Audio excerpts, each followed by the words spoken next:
104.9 XFM, Ricky Gervais, Steve Merchant, Karl Pilkington's pressing the buttons. Yeah.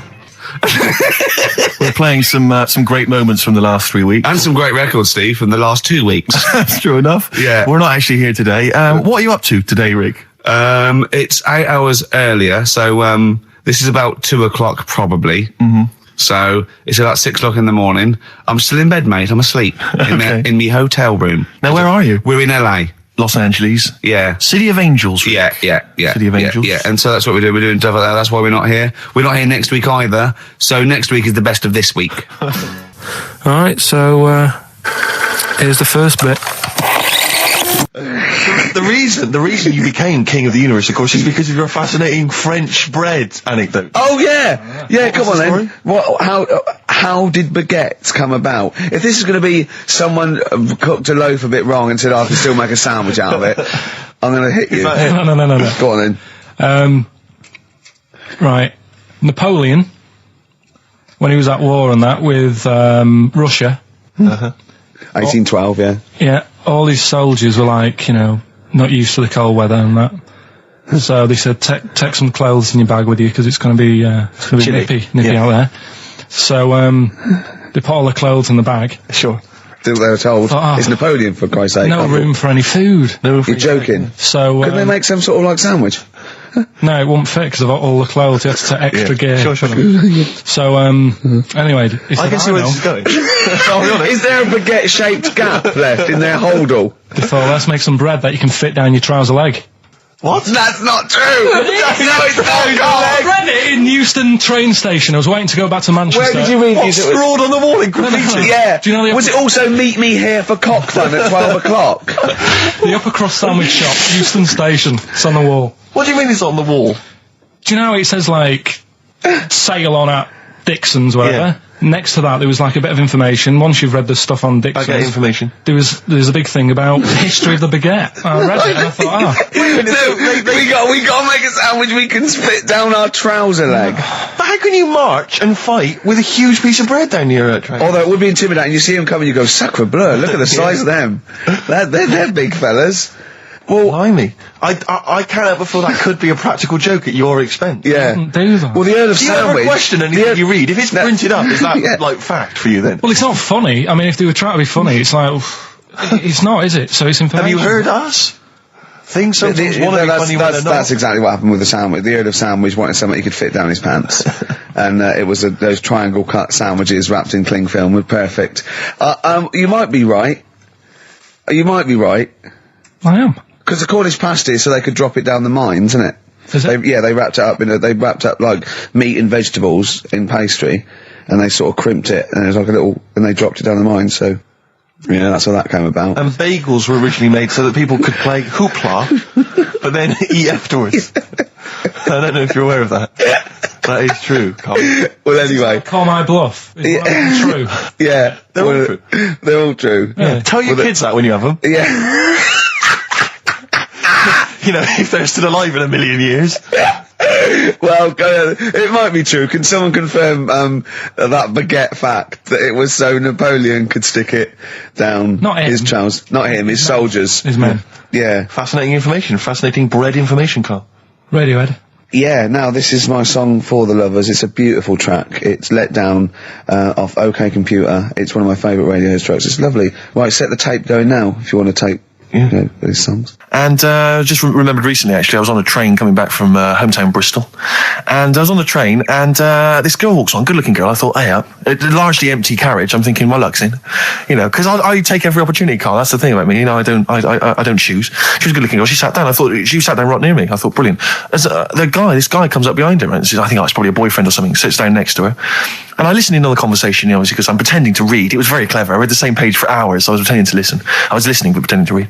And I realised that it's not her boyfriend or anything. It's just some guy she's met on the platform. And I'm thinking, brilliant. If she's the kind of girl who's just going to start talking to someone, on a platform, on a train, brilliant, I'm going to be in here. Because he was only going one stop. So I'm thinking, what's the worst that can happen? He'll nick off, I'll get chatting to her, and who knows? I could join the Is there a train equivalent? Foot High Club. The Foot High Club, brilliant. And so I'm excited, I'm listening in. And it turns out that they're both kind of graduates who've just finished university, or they're coming to the finals or something. And they're chatting away, and he's making a couple of witticisms, and she's kind of tittering at his jokes. I'm thinking, well, I'll tell you this, if she's laughing at this kind of material, I am going to blow her away, with my kind of anecdotes and wry observations. It was weak stuff. I got to be honest. Really? He was coming out with nothing. He was running on empty, as far as I'm concerned. Yeah. And she was loving it. So I'm thinking, brilliant, I'm going to be right in here. And then they get moving on to higher brow things, and I think she was going to study kind of Marxism or something like that, or communism, something. And she was asking him, by way of conversation, she was asking him what he knew about Marxism, And he was fumbling for his vague knowledge of it that he had in his life. And I'm just sat there thinking, come on, love, in any given capitalist environment, the proletariat will revolt against their oppression by the bourgeoisie, and after a brief period of socialist rule, emerge as a classist society governed by community cooperation. Well, if that sort of talk wouldn't get a woman hot, I don't know what you'd use. If Marx and Engels is not going to get a woman sweaty down below, then nothing is. Then my name is You're not just Steve biding your time. Exactly. I'm just going to go in for the kill any minute. Yeah. So anyway, it comes to his stop. Right, he gets off. I'm thinking this is a piece of cake, and he gets off, and off he goes. He walks off, and I'm thinking brilliant. And I thought, I'll wait. I'll wait till the train's pulled away. I'm not going to leap in straight away. No. And he comes back along the carriage, and I'm thinking, hang on a minute. He goes, listen, do you mind if I give you my email address? Right, and if you want to get in touch, email me. I'm thinking, come on, you loser, get off now. Save your face, please, before it's too embarrassing. And she accepts the email address because she obviously doesn't want to hurt his feelings, whatever. I'm thinking, fair enough. She's a good woman. I'm liking her. I'm loving her. I'm thinking that's my kind of girl. So anyway, he gets off. I'm sat there, the train pulls away. I'm thinking, I'll wait a few minutes, I'll just, give her some time. Her phone rings. It's her friend on the phone. And she starts saying, and I was listening in, and she was going, just met a guy on the train. I'm thinking, that's true enough. She goes, he was a good-looking guy. I thought, you're having a laugh, love. To be honest. Because I was looking at him, and she said to her friend, he looks a bit like tennis player Boris Becker. I thought, you should be so lucky, frankly, because I saw him. He had awful facial hair, if that's what makes him look like Boris Becker. Terrible little goatee beard. It was laughable. I thought, I don't know. And then she goes to thing, and she's like, I met him, we got chatting and stuff, and she was going, it's not often that you meet someone, generally in life, who's, kind of thoughtful and intelligent and funny. I thought to myself, I'm not even going to waste my time with you, love. Frankly, if that's what you thought of him. You just walked away. And I'll be honest with you, I didn't even bother talking to her. No, you were just didn't even waste my time with her. If she thinks that bloke is not only great looking, funny and intelligent, and she got on well, and he was polite, and it was a chance meeting, and he thought, and she thought that you were like a freaky looking dork who didn't even have the nerve to speak. If that's what she thinks, then I don't want to know her. I couldn't. You walked away, and good luck to you. And I have my dignity intact. Yes, and she's nothing. I love the fact that in pole position, in positions 1 and 2 of his favourite films of all time, it's The Elephant Man and Kes. Yeah. That's brilliant. Yeah. Go on. All right. Am I leaving the mics open a bit when this is going out? Yeah, let's have a listen. Yeah. All right. So don't talk then, right? Just put that hot dog down, Rick. And this is the bit in Kes where it's the teacher and he gets up and he has to Glover. talk. What's his name? Is it Brian Glover? No, it's the other teacher. The other one. Anyway. Right. Go on. All right. So here we go. Things that had actually happened. I've got another one. What about you, Casper? Casper! All right. You haven't been listening to a word I've said, have you? Yeah, I heard some of it. Yeah, you. Some of it? Just. Stand up. Always somebody, isn't there? Right, now you're going to tell us a story about yourself. What sort of story? I want you to think of an incident that happened to you sometime in the past that is true and that you think will interest the rest of the class. All right? Right. What about I work on a radio show at the weekend. Well, are you going to tell us about it? I'll just do. It's 2 hours, and it's with Ricky Gervais and Stephen Merchant, and just sort of play music and tell stories and stuff. What kind of stories? Well, whatever. Like last week, it was science. We were talking about this lad who was growing a knob on his arm. So it's weird. It's tricky, sir, because like with Ricky, he gets bored quick and he won't listen to the stories and he'll start squeezing my head. All right. right. I'm not interested in what he does. That isn't normal, is it, sir? That, I mean, it sure is a bit gay. Is he? Just messes about, though. Do you know what I mean? I try and like come up with good stuff, like monkey news and like quizzes and stuff, but then he'll just, you know, Ricky will just mess about. I mean, on Saturday he did it again. He squoze me head. How do you spell that? Squoze. S-Q. What are you going to show us for? This is a new word to me. Squoze is S-Q-U-O-Z-E. Right, now tell us what it is. It's when he gets me head and he puts one hand on the back of it, right? And he puts the other hand on the front of it and he just sort of swivels it. Swivel, right down the back. Oh, swivel's not it's spelled S-W-I-D-R. How many times a day? How many times a day does he swells it? It depends what time he gets in. If he gets in about 12:30, he could get a good 3 in. But I think, you know, I don't really want to talk about. You've done enough, don't you? Well done, Billy. Big round of applause.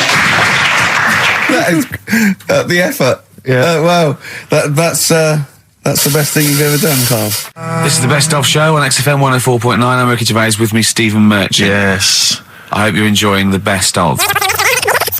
You know, I've never been a religious type. You know, if people want to do it, I let them do it and what have you. Good of you. But out of all of them, I want one that's not going to take over your life. I don't want one where you've got to get up 3 times a day and you've got to go and pray and that you've got to get up early. Forget that. It's getting in the way. But if it's something like, I was walking to work the other day, right, across Oxford Street. There's a little Hare Krishna fella there, and he sort of had he had a leaflet and stuff, and he said, you know, are you interested? And I said, what do you do? And he said, well, you know, we're against getting stressed out and what have you. And he gave me a plum. They hand out food for some reason. But I sort of asked a few questions. That's just the imagery. These 2 bold people, one of which is wearing an orange smock. Holding a plum in the middle. He hands the other one a plum. It's almost like you could imagine some kind of religious painting. Exactly. Yeah. But you know, what is their sort of main thing? Because he didn't really tell me that much. He was a Japanese bloke, so I didn't know what he was saying that much. Why?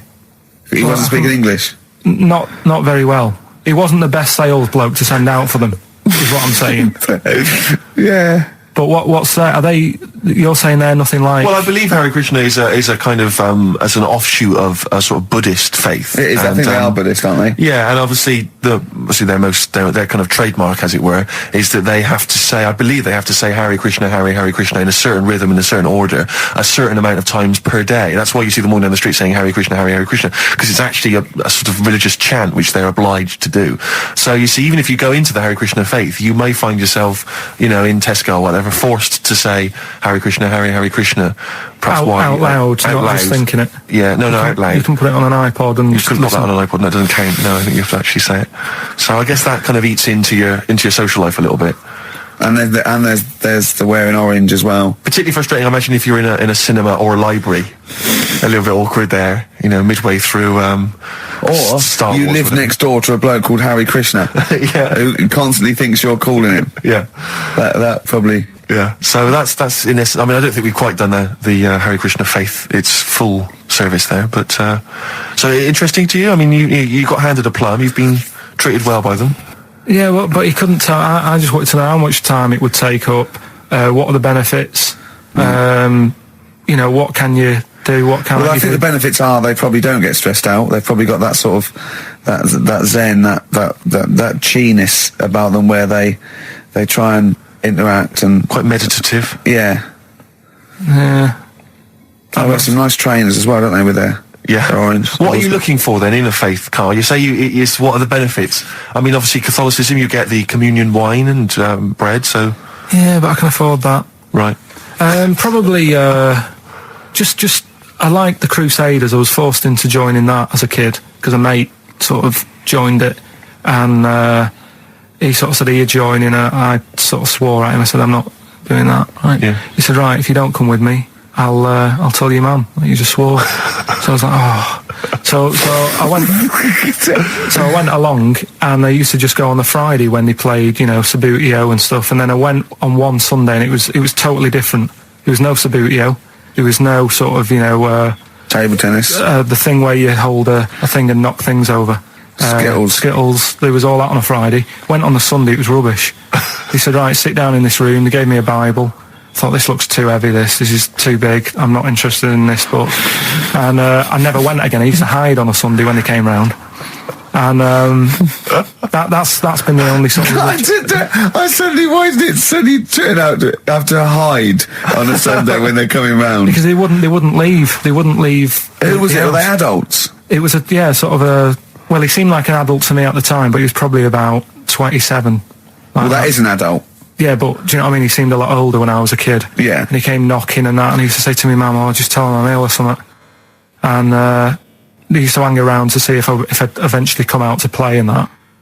And if I did, I think they would have grabbed me and took me there. I love the idea that for you, religion has to bring with it some kind of gift. It's like, join our faith and you get an alarm clock radio.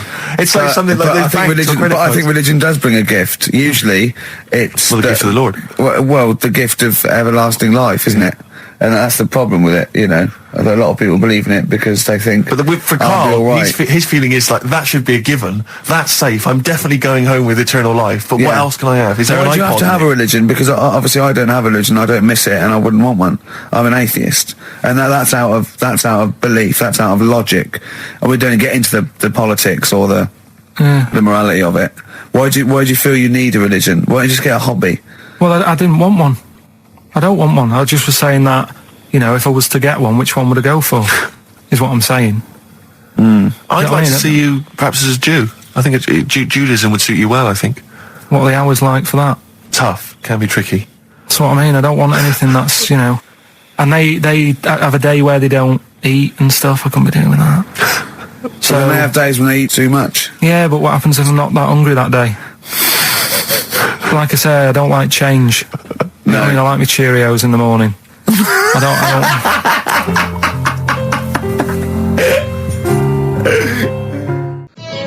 Avalanches, Frontier Psychiatrists. Absolutely.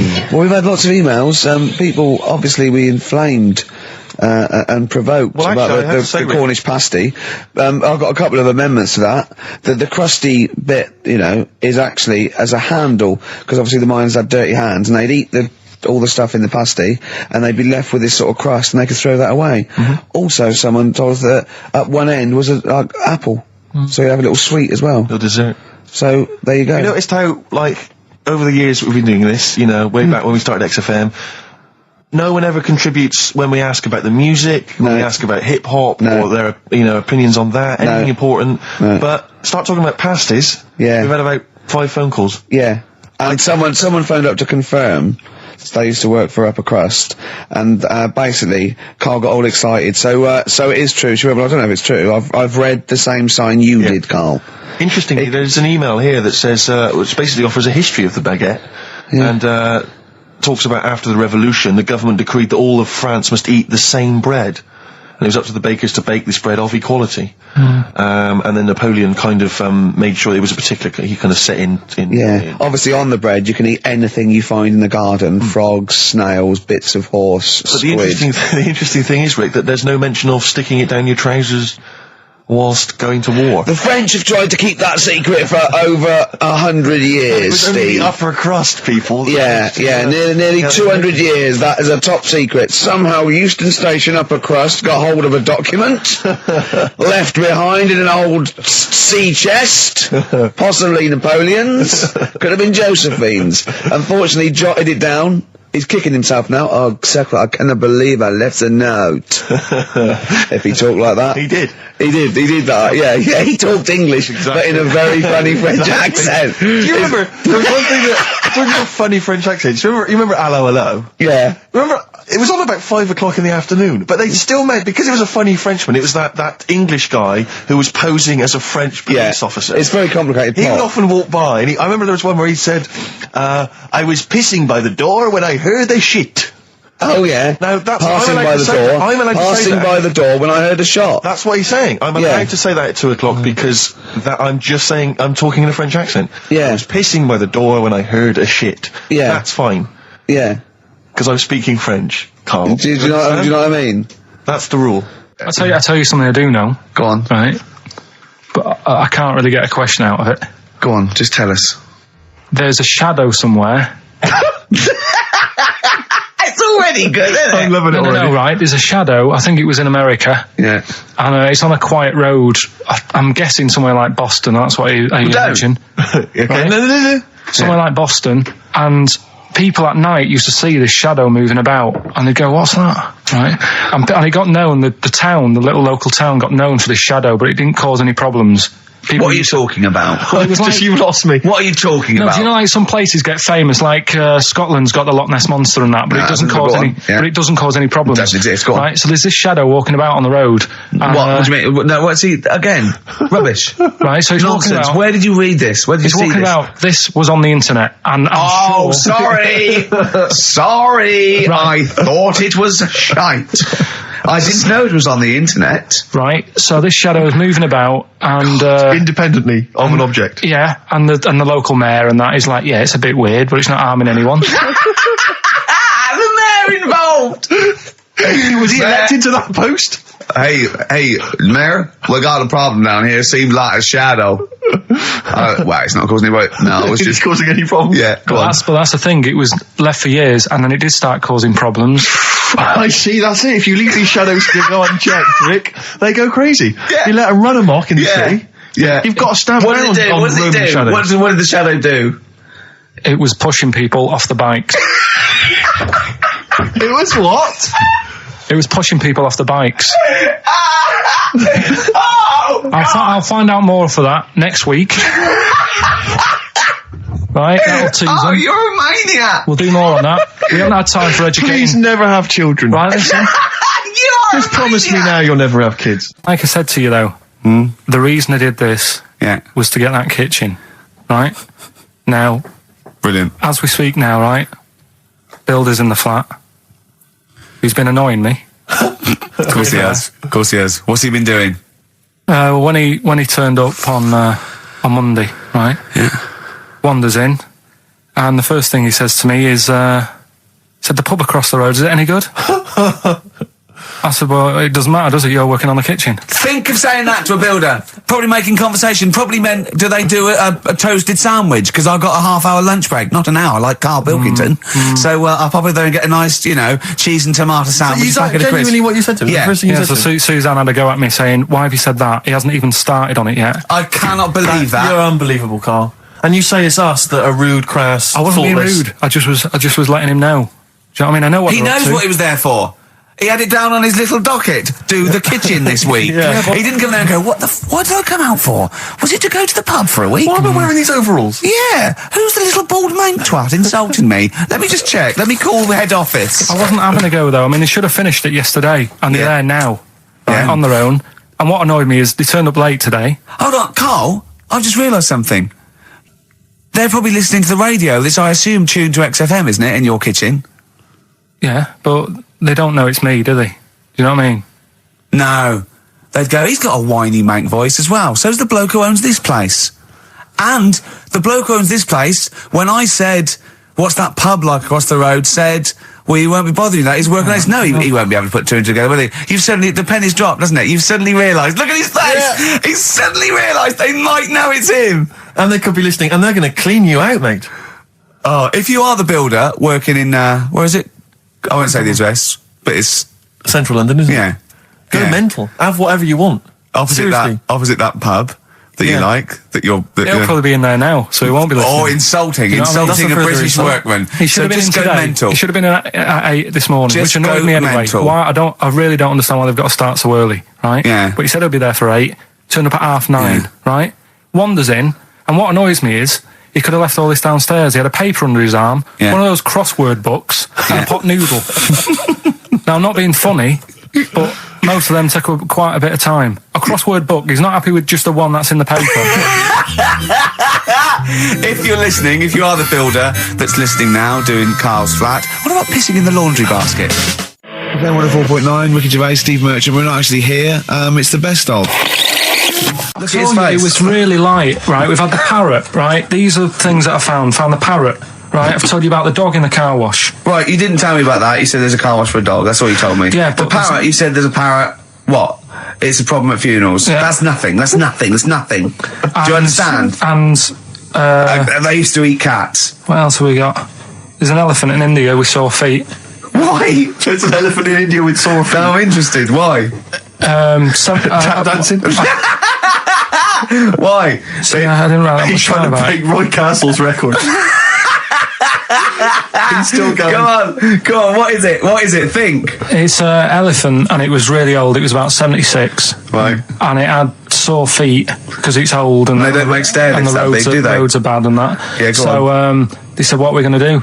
And the town was like, "Oh, we're used to seeing it around. It's part of the thing. We don't want it to have sore feet." Yeah. So they got some slippers made for it, and it had like a picture of the elephant looking happy wearing some slippers. I love him. I love Carl. His world. Think of it. Where did you see this picture? That was on the internet. Right. That's a lesson, though, for any elephants listening. Don't wear stilettos to work every day, because you can do your feet in. So that But it's don't elephants have really bad memories? no, they're really great good memories. Oh, do they? Yeah. Oh, well, that's good then. No, I just thought they'd forget where they put them. I thought there was something about elephants having bad memories and that. It goes on. Where's my slippers? Yeah. I'm sure I left them by the test. So sorry, there's an elephant walking around wearing slippers. Yeah, that's in What kind India. of slippers? Those sort of old man ones with the sort of checkered round design. ones, I imagine. Yeah. Big round ones. There was that going on. And is it happening? Is it happier? I mean, does it feel No, more it looked satisfying? it. Looked it. Did it look? How can you tell? How can you tell for elephants, please? What else is there? There was a woman who's had a breast insured for 150 grand. Right. Okay. Any more information there? What? Third party fire and theft? Don't know. It had a picture of her with them out.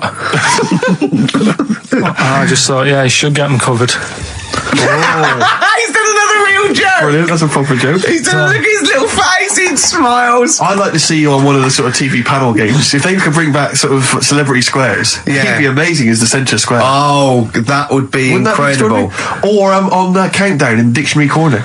I imagine him in Dictionary Corner. I've come up with cat. If that helps at all. Yeah. Memblent. Yeah, what does that mean, Carl? Just anything you want it to mean. What I've got, there's a dog that's got a cough in Singapore because it smokes 20 a day. Right, okay, another one. No, it's the last one in it, so I'll save it. The last one we've got is last week when I did Do We Need 'Em, do you know when I called up one of the museums in a science museum? Yeah, are you talking to me? Yeah, I'm just saying, I wanted to tell you before when the song was on, but you're so busy listening to it. Yeah, was I so busy listening to a song I was playing? Yeah, but we're doing a radio show, aren't All right, we? what's your point? Well, I just wanted to say, she emailed in to say I got her name wrong, so I'm just apologising for that. What did you call her? I think I called her Jessica. What was her name? I don't know, I've got it on email somewhere. This is not an apology. No, I'm just saying. You've got it wrong again! You've not even said her real name. How is that an apology? Well, I remember, I read the email, so I Who are you apologising to? I think her name's Jackie, I think. Oh, you've got it wrong again, haven't you? Well, anyway, and she just said if you want to see dinosaurs and that, go to the museum. You were complaining about that as well, weren't you? You went to a museum and there was too many dinosaurs. He said you just need 4. No, well, Steve, have you been to the one in Knightsbridge? I think this so. one that I called up, right? It's nice. You go in, you get a good collection of stuff. You walk in, there's 3 or 4 dinosaurs. You've had enough, right? I went into New York, right? I went to the museum there, hundreds of them. You can't move for dinosaurs. Yeah. It's almost like they're responsible for them being extinct. There's loads of them. So all I'm saying is, if you want to see a dinosaur, go to the one near Knightsbridge. They've got a nice selection, some old vases and stuff. It's worth going. So, Carl, you're a second-time buyer, aren't you? But yeah. Bought one in Manchester. Lost $7,000 on that one. well, don't buy in Manchester. No, it's a good flat. It's just it wasn't. I didn't buy it to sort of make money. I thought I was going to be living there like all my life, and then a job came up here, and it was like, oh. You bought your first flat in Manchester. You assumed you would be living there for the rest of your life. Well, I wasn't in a rush. Play record, you're an idiot. Hang on a minute. So have you got a property portfolio? Have you got the 2 houses now? No, I've got rid of that one. Oh, you sold that one? Got this at a flat. £7,000 Got loss. this flat. I'll tell you something that is interesting. Hold on, though. What? £7,000 lost. Yeah. It's a flat in Manchester, but it could only cost about £8,000 anyway. Right, Steve, something they do now, right, they've got to do by law when you're buying, right? I was looking at one in London, right? It's haunted. They've got to tell you now. Right, don't talk shit. I'm telling you Play now. a record. I'm telling you now. Yeah. There's no such thing as ghosts. That is ridiculous if that appears on a legal document. Right, if there's anyone who sells flats and does that for a living, yeah, right, email in, because I'm telling you now, that is a fact. She sort of dropped it in. I said, oh, nice feel here. And she said, yeah, well, that'll be the ghost. Just dropped it in, that's all they've got to do. And then I was like, what? And they went, oh, yeah. That's all I've got to do, is it? So that's the legal thing. Did you drop it in? So in court you go, did you drop it in? Yeah, I dropped it in. Play a record, you're an idiot. Did you have to have that thing done where they say, what side do you wear your member? What side you dress? They don't say what side you wear your member. That would hardly be a euphemism, would it? So they say, what side you dress, sir? It means what side your little John Thomas leans, doesn't it, on rest, usually to the left, isn't it? Your little left testicles. If I said to you now, what side do you wear? Hang on. Do you know? It would be left. It would be the left. That's what I mean. If standing there, right, with nothing restricting it or holding it in or holding it up, right, it sort of leans. Your one ball is sort of like slightly back and lower, isn't it? And your little John Thomas rests there, so it's left. And the reason they ask it is so they don't put the tape measure up on the left and squash your willy or touch your willy. So it's nothing to do with like, well, you'll need a bit more room of sort of more material on that side, or. Well, no, I don't think they compensate. It's just when they when they stick that up into your groin, they don't want to come in contact with your little. The thing is, I don't know what side I wear stuff on. I just sort of pull my pants up and wherever it wants to go that day. But maybe it's not big enough to sort of make any, real decision. But like now, I'm sat here right with my jeans on. I don't know where I am. Well, that's clear from hearing you talk. No, but what I mean is, if a fella said to me, "What side are you? What side's your member on?" Member. What is this the use of the word member suddenly? I'd go. Well, it's not. It's usually not appropriate. And also, I imagine in the old days they had big baggy pants that used to sort of like hang down. And now, like with those stretchy boxers and briefs, it's sort of held up in a nice neat little parcel, isn't it? So it's probably not appropriate. It doesn't come in contact with your little snake. So, Did you ever? What have you ever heard that? Are you telling me a tailor has asked you that and you went, "What do you mean, mate?" No, I've never. I've not really had one made to measure. I had one made when I was a kid, but since then I've sort of bought a suit off the hook. But when you were saying about buying a suit, I know that question sort of crops up, and I don't know what the answer is. It just annoys me the way I don't know. There's no surprises anymore. Do you know what I mean? People know. What do you mean? He's going to go, right, I'm going to measure you now. Which side shall I measure? Go, well, pot luck, go on, have a look. Right, there you go. Oh, you got it. You check me out. What do you mean there's no surprises anymore? What are you talking about? Everything you say is a surprise. Everything you say. Every opinion you have is a surprise to me. What I mean is, why aren't people just happy just to go, well, depends, doesn't it? I'll just pull the pants up wherever it wants to go. I'm happy. What do you mean? Why is this such a big issue? But Carl, when they ask you this question, they're not making a note of it somewhere. It's not statistical research to find out what the kind of common leaning is. It's a question so he doesn't touch it when he's using his tape measure. Just be careful. But he is being careful by asking the question. But what's wrong with him touching it anyway? It's only like a slight. Fair enough. But if he just sort of, knocks it a little bit, you can just go. Do that again? To me, it's the same as the prostate thing. It's just happening all over again. But the doctor doesn't go, what side's your arse on, sir? Trying to avoid the arse. He wants to go, he knows where your arse is and he's aiming for it and he wants to get it up there. He's aiming for it for a good cause. This little fella's going, well, I've got to measure his leg. I don't want to touch the knob. I'll just ask him, sir, do you mind telling me where your cock is so I can avoid it? It's a big difference. But like I'm saying to you, I'd have to have a look first to let him know. I don't know where it is now. I don't know. It could be the left, could be the right. Are you telling me you don't know where your knob is Without now? looking. What do you mean without looking? How could... Well, you're saying it as if like... Should we have a guess? Well, have a look and tell us where it is. What are you wearing? What sort of pants are you wearing? I've got my jeans on. But you got pants on underneath them? Yeah. What are they? Briefs or boxer shorts? Boxer shorts. Boxer shorts. Well, it's probably free, but the jeans are probably restricting it. I think it's probably either in the middle, dressed in, or just slightly to the left. Have a look. We'll tell the listeners after the break where's Karl's knob. It's a good competition. Oh, brilliant. We've got to send this to the Sony Awards people. Well, big question. Where was Karl's knob? That's what people have been hanging on for. Yeah. Where was it? Well, I can't believe people have been texting in. Hey, what, guessing where it is? People saying, is it in the middle? Is it in the left? It cost them 10p. It cost them 10p to find out. Just wait, I'm going to give out the answer. You don't win anything, right? Like, strike it lucky. Right? Bottom or middle? Right. It was to the left. Oh! Yeah. I went with the right. That's annoying. See, I thought it would be to the left. If not, maybe if it was all scrunched up, sitting on your lap right, it might just pop up to the middle. Just pop out. Like, you know. Sort Well, of next week we'll be finding out where yours is. Where's Ricky's bollocks? 50 Cent in Da Club on XFM 104.9. We're playing our favourite singles of the year. Yep. And we're looking back over some of our favourite clips of the year. Right, Karl, it's a questionnaire about happiness. Oh, yeah. There's one person... Well, that should answer it right where. The first question, Karl, on a happy scale of 1 to 10, where are you on the happy scale? Is it at this moment or in general? Well, I would say generally. Okay. Yeah, but you don't always have to, like... I mean, I think I'm happy in that, but I don't always show it. You never show it. No, but it doesn't mean I'm not happy in that. Like, I'm alright at the moment. I'd say I'm probably on about an 8. I was probably at about a 9 when I woke up, right? And then, sort of fell out with Suzanne over a haircut. Yeah. Right? She went for a haircut and came back with something that I didn't like. Sorry, what did you say? So when your girlfriend walked to the door, she had her hair done, you said, I don't like it, alright? She could tell by the look on my face. But don't you say, no, I'm happy with it, I just can't tell. I'm loving it. Because then she might have it done again.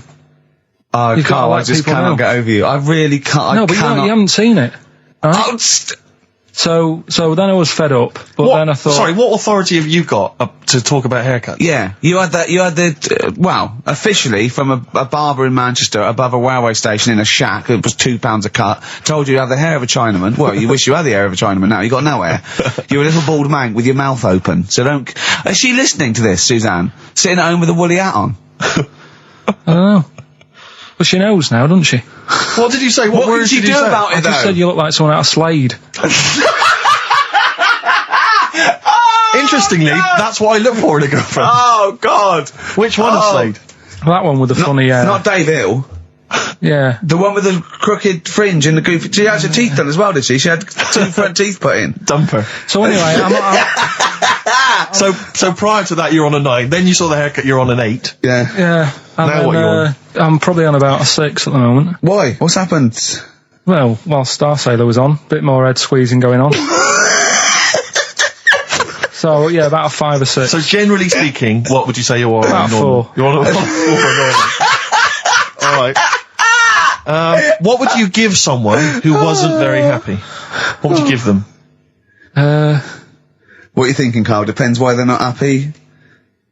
They're low, okay, so what would you give them? I mean, yeah, depends, doesn't it? If it's someone who's just lost their arms and legs in an accident, you don't give them a lollipop. Sure, or some mittens. Yeah. You give them a hat. Yeah. Yeah. And dare I say it, a smile. A skateboard. Yeah. Yeah. I don't know. You don't know. You got to answer the question. Alright, so hang on, let's assume that you've upset your girlfriend because you slagged off her haircut. What are you right? do You now feel to go and guilty. make her happy? How are you going to cheer her up? And not buy her a baseball cap? I don't know yet. I haven't thought about it because I've got this to sort out, haven't I? So when I get home, get her some gel or something. Oh, God! Oh, Christ. So, would you like to start on your, to Steve, because I've heard all these. Well, we won't do them all. Well, we'll start off with the Mr. Freeze. Tell Steve the story of Mr. Freeze. This is the first time he nearly died. This is the most serious of the lot, really. So, what it was, do you know, like, don't know if your mum and dad did the same thing, but like they do the weekly shopping on like a Friday. Yeah. So when you got to Thursday, there wouldn't be much stuff left in the cupboard. It'd just be like, you know, your Jacob's crackers and stuff like that. So when they'd been to the supermarket and they came back, I was like, you know, what's that saying? Like a pig in. You know, I loved it. It was like loads of food coming in, loads of biscuits. What is that saying? He nearly said pig in shit. Right. Is that the saying? Yeah. Right. So yeah, all this food comes in. Thank God he didn't. Otherwise he'd have been in trouble. That's true enough. Because he's culpable for our actions because Exactly. he's the producer. So technically, that twat's in charge. Go on. Right. So anyway, so there's loads of food, and I'm like, oh yeah, look at this, and chocolate biscuits, and you know, penguins and stuff. Bacon. And bacon. Just in case, you never know. So anyway, my mum and dad's putting the food away. Me and our kid are like, he's already grabbed something, gone back upstairs. It's like feral children. it's like a quest for fire. And then they run upstairs. What did you sit under the bed, gnawing at some sort of pig's trotter? So I saw, do you remember Mr. Freeze Pops? I do, yeah. So they're kind of like popsicles, icicles. Yeah, but really long, like a foot long, right? Yeah. So I thought, I'll have one of them. So I grabbed it. Went for the nutritious stuff first. Absolutely. And like my mum and dad are putting this stuff away and what have you. And I rip it open and knock it back, right? Straight away, just right back like Swallow that. it, Right, yeah. But it went down the wrong way, right? So I was down like, your shirt? So I was like, oh God, I can't breathe. And my mum and dad didn't even know what I'd ate. Do you know what I mean? I ate it so quick. Yeah. And I'm sort of tapping my mum on the back, going, and she's going, oh God, you know, he's choking again, because I was always choking. If it was one thing, I don't know if I've got like a small throat, but I mean, even Ricky knows I can't drink that much, can I? Yeah. Do you know, or eat pebbles. I'm not a quick drinker. I'd always, I think I'm scared of like swallowing stuff. Yeah. And it was like bottle tops and mint imperials and stuff. I was always choking on stuff. Oh, jeez. So anyway, she's going, oh God, what's he picked up on it now? Drop it. So- And she hit his nose with a stick. So I was going, oh, I'm choking. At this point, my dad had I think he'd put his share away, you know, his food away, and he'd gone. His share. I love it. He'd gone to watch like Winner Takes All or whatever in a lounge, and I was in the kitchen, and I was starting to I didn't care anymore. Do you know what I mean? I just got to that point where I wasn't struggling anymore. You just thought, I'm done I just for. was like falling to the ground. And my mum's going, you know, get in here, I think it's serious. And my dad comes in and sort of starts shouting at me, saying that's what you get for being greedy. He didn't even know what I'd eaten. Well, it was the moment to teach you a lesson, certainly. So he's there like that, and my mum's going, oh, look at him, and my lips were going purple, and my eyes were rolling into the back of my head. You look like Marilyn Manson. And so anyway, she grabbed me from behind and did that fireman thing. The Heimlich manoeuvre. Yeah. And, you know, winded me. And it came up, and I was all right. What, the whole popsicle came flying back out? You see, that's what I don't understand, because there was nothing there. No, just a little bit. No, it swells up, doesn't it? Because it irritated it. So it went down your sort of like your epiglottis. It went down the wrong way, like it went into your air canal instead of your throat, and it sort of spasms, and that's the fear. You just got to calm it down and relax. So in time, I would have been all right. Yeah, anyway. you don't. Well, no, yeah. you might have. So that's so that's hang on. one. No, but the weird thing is, like for 3 days after that, I felt like a sort of special person. I went to school. I'm saying nothing. I did full days. A special needs person. Yeah. I went to school the next 3 days after that. I didn't wag it or anything. I did full days. I love that. 3 days, turn everything. Yeah, exactly. After 3 days, you thought, screw it. Yeah, did a quick history exam. Right, next one. weird. That's popsicle. That's popsicle hell, we'll call that. So we're looking into animals that we get rid of. I've spoken to someone about snails. I've spoken to someone about jellyfish and that. And looking at cockroaches today. She's an expert. She's just not just some random person. No, she works in a museum, a good museum. I said I'd give it a plug. It's the one near Knightsbridge. It's got dinosaurs and that in it. It's worth seeing. And this is Natural her. History Museum. Yeah. So It's not sure. He's not sure. this is what happened.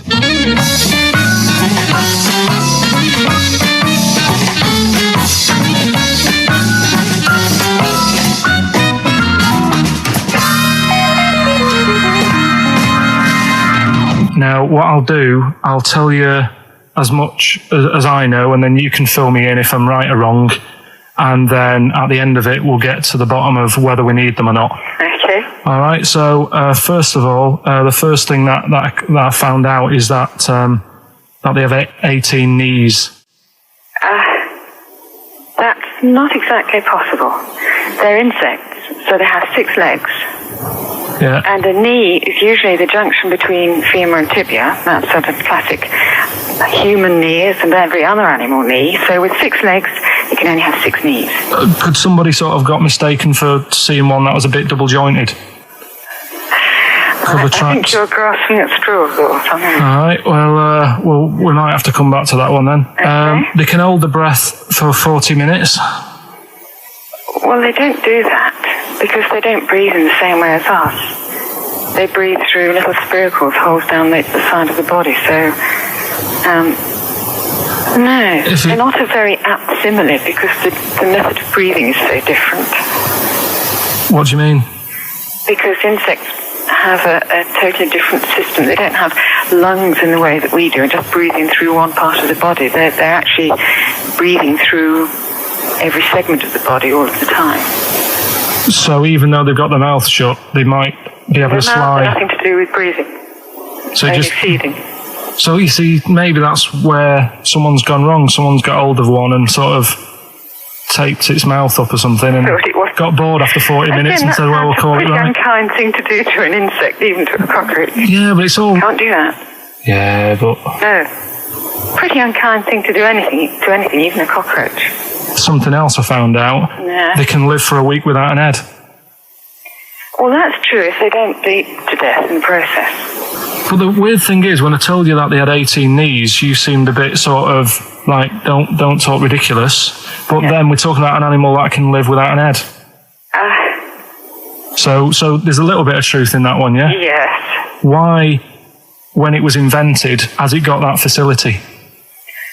Say if someone said to humans, we could do that with humans, and, you know, if you lose your head in some accident, it gives you a bit of time to sort of go back to your family and maybe write them a note. You won't be able to have a chat, but write them a note saying it was my own fault and it was nice knowing you. Well, that would be a useful facility, I agree. But cockroaches are great survivors. I mean, they've been around for over 300 million years. They're one of the most primitive insects. All right. Well, I've also, is it true that they do a lot of resting? Apparently they can sort of rest for 75% of the time.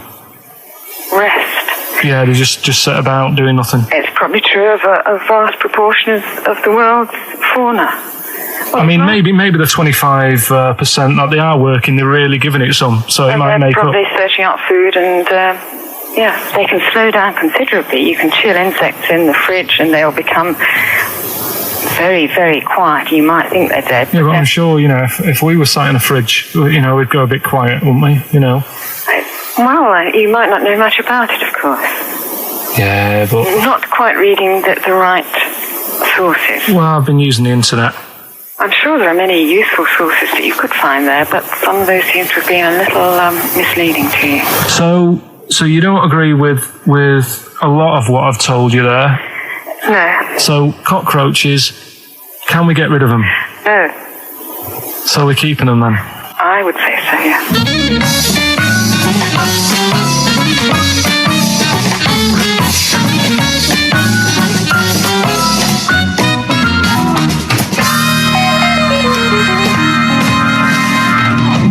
I think we should get her on more often because she sounds like she'd be a bit of an ally, really. Because she knew immediately that you were talking nonsense. She even said, I think you should be more concerned about your sources, which I've been trying to tell you for a year, right? The fact, I mean 18 knees, where did you get that from? It was on the internet. They can hold their breath for 40 minutes. I mean, I don't know what you read and take on. Mad world, don't it?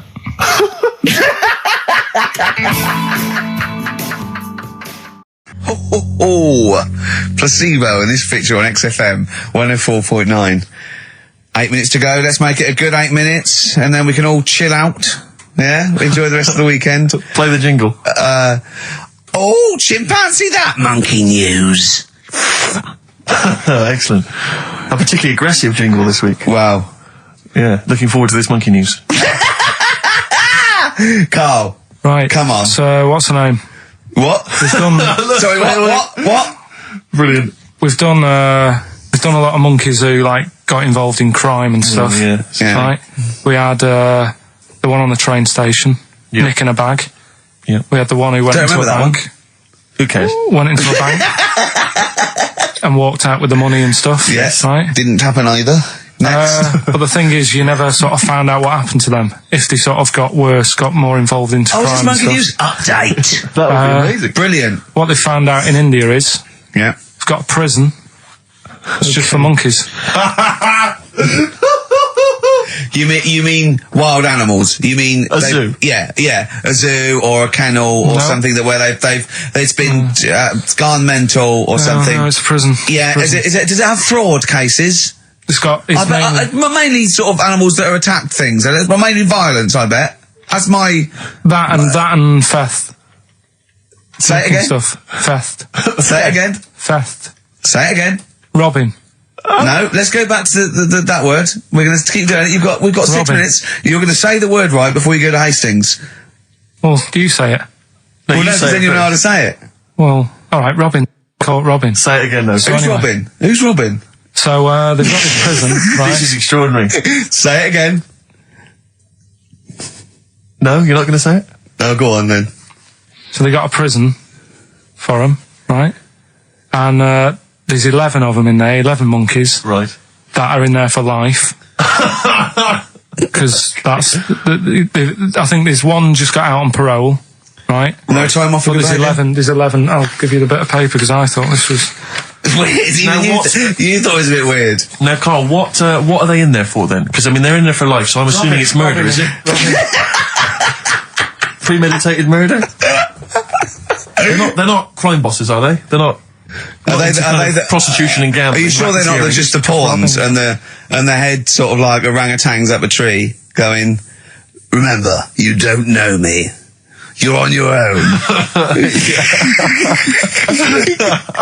If I go down, you're all coming with me. You take some of your gorillas down there and sort him out. Oh, the great banana robbery. It's not. I wonder if they get them. Right, go on then. Okay, let me see. Now, I don't know what source this is, as ever. Is it the back of a fag packet found in a toilet? Well, no, I mean, someone's clearly... If this is nonsense, then someone's clearly gone to a lot of effort, because it does open with the headline, Parole Unlikely for Inmates of Monkey Prison. Yeah. Officials say 11 inmates at India's only monkey jail. Officials? Now, what kind of people work at a monkey jail? Where do you work? It says officials say 11 inmates at India's only monkey jail are unlikely to ever be released. The prison in Patiala houses monkeys apprehended by game wardens in Punjab state for thieving and attacking people. The Daily Telegraph reports how the monkeys at the prison in Montebello snarl and glare at visitors from their heavily barred cages. 2 monkeys were released a year ago after exhibiting good behaviour for 18 months in the jail. They have remained out of trouble. Prison can work, that's good. So all 11 monkeys. They were aggressive wild animals that were taken away from the public for their own good. And Robin and that. Wildlife officials believe part of the problem has been caused by thieves training monkeys to help them. Lorry drivers training monkeys as guards for vehicles, and itinerant entertainers using ill-treated monkeys as part of their act. It's the monkey that takes the rap. It's a shame, that, isn't it? That is awful. They didn't know what they were doing, did they? Oh, so there you go. What do you think of that, though, Carl? What would if you could visit them, like Lord Longford or something? What would you say to them? You go there and you get a visit a week or something, you know. So can you get us a video? Alright. Do they get conjugal rights? Do you reckon? You wouldn't be interested in that, though, would you? They get what? Would you be happy to give them their conjugal rights? Yeah, would you? Fair enough. Alright. Off to Hastings. Off you See you go. later. Oh, chimpanzee, that monkey news. Right, this one's about it's been emailed into me. Right. I haven't really had time to check it out this week. No, you're joking. Been busy. Ooh, I hope it's not stupid. Goes back to 1908, and the person's saying it's a good story and that, and they're surprised they haven't picked up on it yet. Right. the Olympics, right? In 1908 in London. Apparently it was meant to happen in Italy, but it was cancelled. Don't know why. Right? And it happened in London. Anyway, 400 metres. Right, it was meant to... there was a fella who was going to do the run, right, and the favourite to win it was this Bulgarian guy, right, who was like a newcomer. Okay, these are a few things it cannot be. One, he injures himself, so a monkey steps in and wins. Two, he does a drugs test, it turns out that he is a monkey. So if it's either of those, right, I'm gonna go mad. So anyway, so the fella, right, this favourite, everyone's putting the money on him, thinking, yeah, he's going to do it. Is he hairy? Is this bloke hairy? So anyway, so the race happens. Yeah. And everybody's lined up, ready to run. And, you know, everyone's saying, yeah, he's going to win, he's going to win. Then suddenly, a bit of murmuring going on. People going, oh, what's going on here? Right. He's eating a banana. And there's a fella in the lane next to him. Yeah. Right? He's going up, who's that? He doesn't look familiar. Oh, Christ, Carl. Right? Doesn't look familiar. Who's he? It's, you know, weird. What's going on? What's going on? What's going on? Yeah, what is it? What is it? Or who is it? I mean, not what is it? So they go in. So they say, well, he might not be that any good. Do you know what I mean? He might not be good. He might. It's just a bit short, and he's only 3'6", and he's hunched over on his knuckles. So I didn't realise it was fancy dress. Yeah. So I don't think he's going to be any good. So the race starts. Oh, he put his finger up his arse. That's weird for runners to do that before a race. It's weird, isn't it? Yeah. Race starts. Yeah.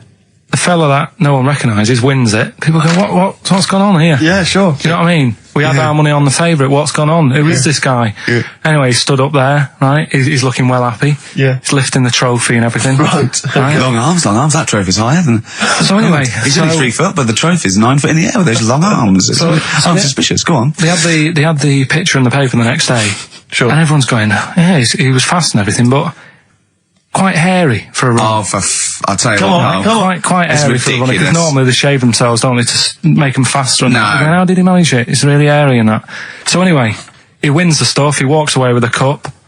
The people who are in charge of the running, or like the Olympic Committee, look further into it. Turns out it was a chimp. Right, keep talking. No, don't keep talking. Shut up. This is monkey news. If you can't handle the news... It's news from 1909 and I haven't heard about a chimp winning the Olympics. Right, be quiet. What happened there then? 400 metres, right? Now the thing is... talk shit. The only thing was, Ricky. it took so long for the Olympic Committee, right, to find out that it was a monkey. It was going manic. It went into loads of races. It was picking up loads of like. No, shut up! Right? It became a celebrity. It was doing endorsements on TV. Don't talk shit. It said he managed to win the same race 4 years later in Athens because. How did he get to Athens? It's a joke. They're winding you up, Carl. Weird. It's not weird. It's right. I do not believe it. Well, that's okay. There's only 3 of them to go then. Right, because we're probably all leaving in 4 weeks' time, and that's the end, I've got to get onto a sort of mainstream radio station, because I don't think there's any other sort of tin pot place like this, is there? No. So I'm going to clear up my act a little bit. I've got an album from the Capitol Radio Library, and it's the best punk album in the world ever. So if Captain listening, I'm just going to show that I can do a mainstream. I'm going to play a classic song, and I'm going to announce it and everything. So if you get a job on a decent station, you'll take me with you, will you? We're a pair. Brilliant. So okay, here we go. Right, if anyone's listening, just to show that I can do mainstream radio. Okay. Well, that's all. Okay. Well, you're getting nervous. Okay. Come on. Shall I get a monkey and do it? It's all right. Okay. Well, that's about all there is time for today. You've been listening to Ricky Gervais with me, Stephen Merchant. Across the way, K-Man Pilkers. We're going all the way back now, a classic song from the late 1970s, and this is Devo with Mongoloid. Monkeys, Pleasant Valley Sunday, brilliant. XFM 104.9, Karl Pilkington. This show is monkey heavy, isn't it? It is monkey heavy. Carl, if you were president, would you sort of make it compulsory to maybe have a little monkey? Everyone has a little monkey of their own. Little chimps out and old age pensioners. It's not a bad little. It's funny, you know, because there was a story the other day when I was looking for monkey news.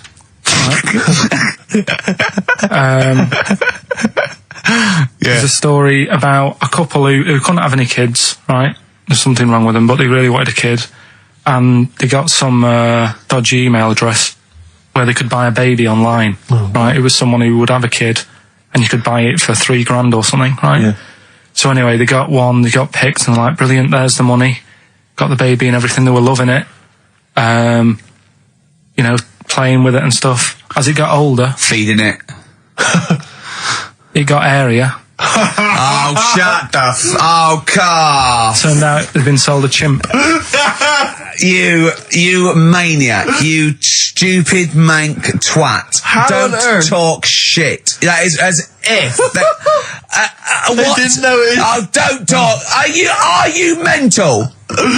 You I love the fact stupid... that didn't make it into Monkey News. I know, yeah. Well, it's a bit sad though. We don't like to bring the bought... feature down. Yeah. But And anyway. how long was this into... it got hairy. They're born hairy. They're not born like humans then develop hair, because they go, hold on, we better get the chimp stuff kicking in now, because we're in the jungle. School photograph, they were like, hang on a minute.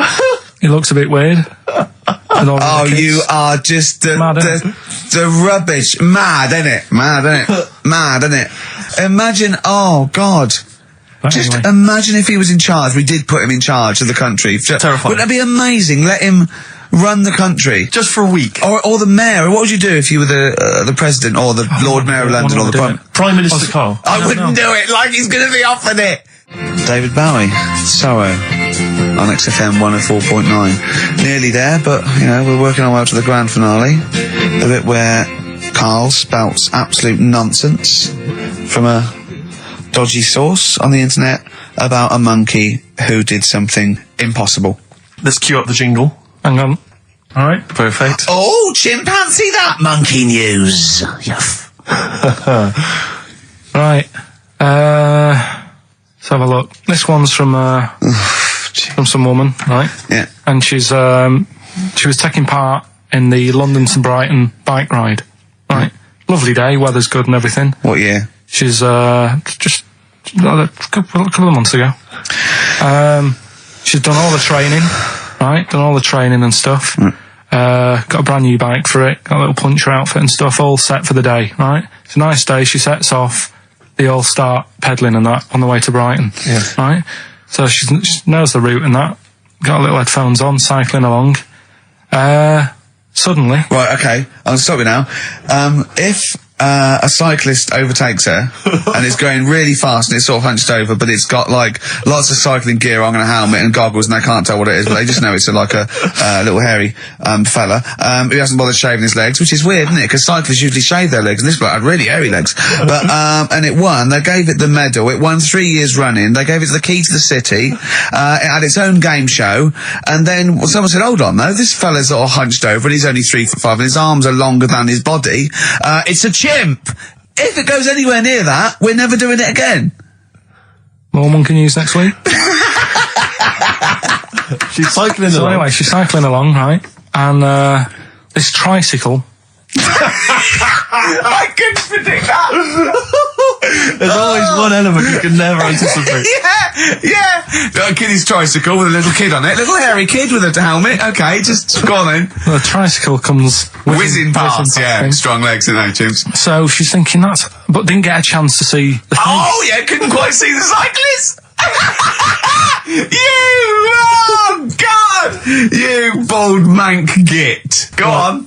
Yeah, research scientist Karl Pilkington. So anyway, she gets to the end line, right? And they got talking. So it was a nice day, nice race and all that. So did you see a little thing on a tricycle? Thing? Well, a person, surely, just a human. Did you see that? No. Did you see that bloke on the tricycle? So anyway, turns out Tricycle. Yeah. Well, what did she say? Thing? Well, no, wasn't that suspicious? I mean, what did she say? Did you see that fellow on a tricycle? anyway, so it turns out Go on. it was a chimp. You're joking! Right. Well, Christ almighty, there you go. Unbelievable, and it was a chimp all along. So anyway, right, so the woman's like We're never doing this again. checking out the news, right? There's nothing on it. She checks out XFM Monkey News. Right, okay, I'll stop you there again. Right, if it turns out she does on the news, right, and the circus goes, we're looking for our chimp, it used to ride this tricycle, and it escaped with police chasing it. No. So she listened to XFM, see if I'd picked up on the story. Yeah, sure. I didn't have it and stuff. So she got in touch with the organisers of the London to Brighton bike ride, said, look, saw a little hairy fella. Why did she care? Because she wanted to know. She thought it was a bit odd. Turns out it was a chimp. They weren't happy about it. Of course not. Because now the owner of the chimp wants to enter it into the Tour de France. No! Oh, God! I'm gonna die! Oh, God! In 2005. Now, a couple of questions. I trust you'll be able to answer these. One, Oh, God! Steve, help me out. how did it get hold of the tricycle? I don't know. Okay. Okay, no, that's fine. That's not an important point. Look, that's important. How What's the did matter it- with you, Steve? He doesn't know that. How did it know to... well, firstly, how did it know which way to cycle? But more importantly, how did it know there was a major bike ride on Following the crowd, No, Steve. no. What's the matter with you? The owner of it had trained it and stuff. No, he hadn't. It had already done the run beforehand, before the big day. No, it hadn't. Like I say, it wants to do the Tour de France in 2005. No, it doesn't. But there's something about animal rights. If they don't let it enter, they can kick up a bit of a fuss. The animal rights is that it's cruel to make a chimp ride a bicycle. Not if it that wants it's to. prejudice that it'll go, is it because I is hairy? You idiot. Right? So, Wow, that is the worst. That is the worst one yet. Absolute twaddle. Absolute rubbish, Carl. Have you got a tricycle? Unbelievable. Oh, chimpanzee that monkey news. Okay, monkey-related news from Karl Pilkington. right. Do you know the monkey that went into space? Yeah. Yep. It happened in 1958. Right. Now you know that. Yeah. Yes. What did he do next? What he did the do monkey do next? Yeah. One appearance on Celebrity Squares and it was like forgotten. Right. Yeah, cut a novelty record. Yeah, just like Rick Waller. I'll tell you what happened. He got back and all that. Got that. Heroes welcome. NASA sort of said, you know, you did a good job. And that's where a lot of people think, you know, it all ended. Sure. Yeah. But NASA were like, well, hang on a minute. We He's spent a lot of trained. time, we've trained him up and stuff. So he's like, you know, he's saying, sure, you know, I've learned a lot, I've still got it all, I've kept it all, I know what to do. So they said, right, we'll use you. So he turned into like a bit of a trainer at NASA. We want to send you out on the top of an organ. yeah. Put on this little bellhop outfit. Can you smoke fags? Yeah. I'll have a go. So they were getting in new monkeys. You know, the main man at NASA was saying, can you teach us the same? He's going, of course I can. Do you know what I mean? I remember it all, I know what's going on, I'll tell him what button to press, what to do in emergencies, that sort of thing. It was technically sort of employed by the army. Right, Because that's can I just fit in here? I don't know the story, Carl, and I might embarrass myself here. You've got an army of people out there that will probably send me an equally deranged email from a different website, but I'm pretty sure when they sent the monkey into space, it was to monitor his physiology. He didn't press any buttons or learn to dock or take off. It was just the effects of weightlessness and space on basically a primate. I'm pretty sure he was tied in with electrodes to his head. So, Yeah. well, yeah, I'm pretty sure. Okay, I could be people- proved. But even if that were the case, and he had learned to press one or two very basic buttons, Definitely not. Definitely but not. even if it were the case, I'm definitely pretty certain they wouldn't have brought him back to train up Neil Armstrong. Right, definitely. Go on, but go Him on. then. going, Neil, what are you going to say when you come out there? Yeah, yeah, well, yeah. I was thinking of just saying, hello, I'm on the moon. Hello, it's made of cheese. Don't say that. Don't What say about? that. I've noticed that you got little legs, Yeah. right? But mankind stepped forward. Well, how can I put that? I was just going to say, hello, I'm on the moon, it's great to be here, wish you were here. We've got to think so Hi, better than that. Mum. Yeah, go on. Anyway, basically he got back. They sorted him out with a nice pension. He was happy. Because of like the rank that he got, he was like, you know, he had loads of medals and stuff. He said, right, we'll make him a colonel. He got that. Like I say, he got a pension. That was the end. He died in 1969. He was buried with his wife. He passed away. His wife. I'm sure it just goes on to a different website about something completely different. And Yeah, it's you're just talking about Buzz Aldrin. yeah. His page is missing. Oh dear. So, Well, Carl, if someone could call in, did they train Leica the dog to sort of like, you know, dock and He never made re-entry? it back, did he, like? They didn't bother. They didn't even bother. Didn't bother bringing him They back. just sent him up there, and then they didn't have technology to bring him back. And they just went, yeah, that's that. That's brilliant. Well, I can do that. Yeah. Amazing. really? Yeah. What do you think of that, Carl? Rubbish, isn't Sort of brought it down a bit. But But the little monkey made a colonel hero. Big Hero. What was he in? What craft was he in? Sputnik. Just hang on a minute. He was in Jupiter AM. Yeah. Let me see that piece of paper. Yeah, I can guarantee there's nothing there about his training other than let's hope he's not sick on the control panel when we shoot him up at 400 Gs. Oh dear. I love the fact that you think that this monkey was a high... Do you know what I mean? When you think of these things that are less than a monkey's face, do you think of the Planet of the Apes? Like they're sort of talking sort of chimps and gorillas and they're in tunics on horseback with snub-nosed rifles. What do you think of? Just a little monkey getting on with it. He knows his job, he knows what he's got to do, he gets on with it. Look, he's pressed the button. Watch him press the button. This takes me back. Do you remember 1965, I think it was? We're going to use him to train other DJs. That's it then. Goodbye. Thanks. Cheers. Cheers. Got to hide your love away. According to the Beatles on XFM 104.9. I'm Ricky Gervais with me, Steve Merchant. Right, Carl, come on. Monkey news. Everyone's composed. The jingle, please. Oh, chimpanzee that monkey news. Excellent. Okay. Right, where were we? We were just start again. There's some people making a documentary. For what? Okay. Making a documentary in the jungle and that. Right. Stumble across a little gang. Okay, come on. All right. A little gang of monkeys. Yeah. Oh, come on. So the camera crew are there filming it. Yes. Everything's going normal. It's all fun. Nothing odd about it. Okay. They're not running a restaurant. They've not got any barbershops. Nothing. No. Just regular monkeys going about their business. Yeah. So anyway, what normally happens is the monkeys sleep with the partner. They already do what?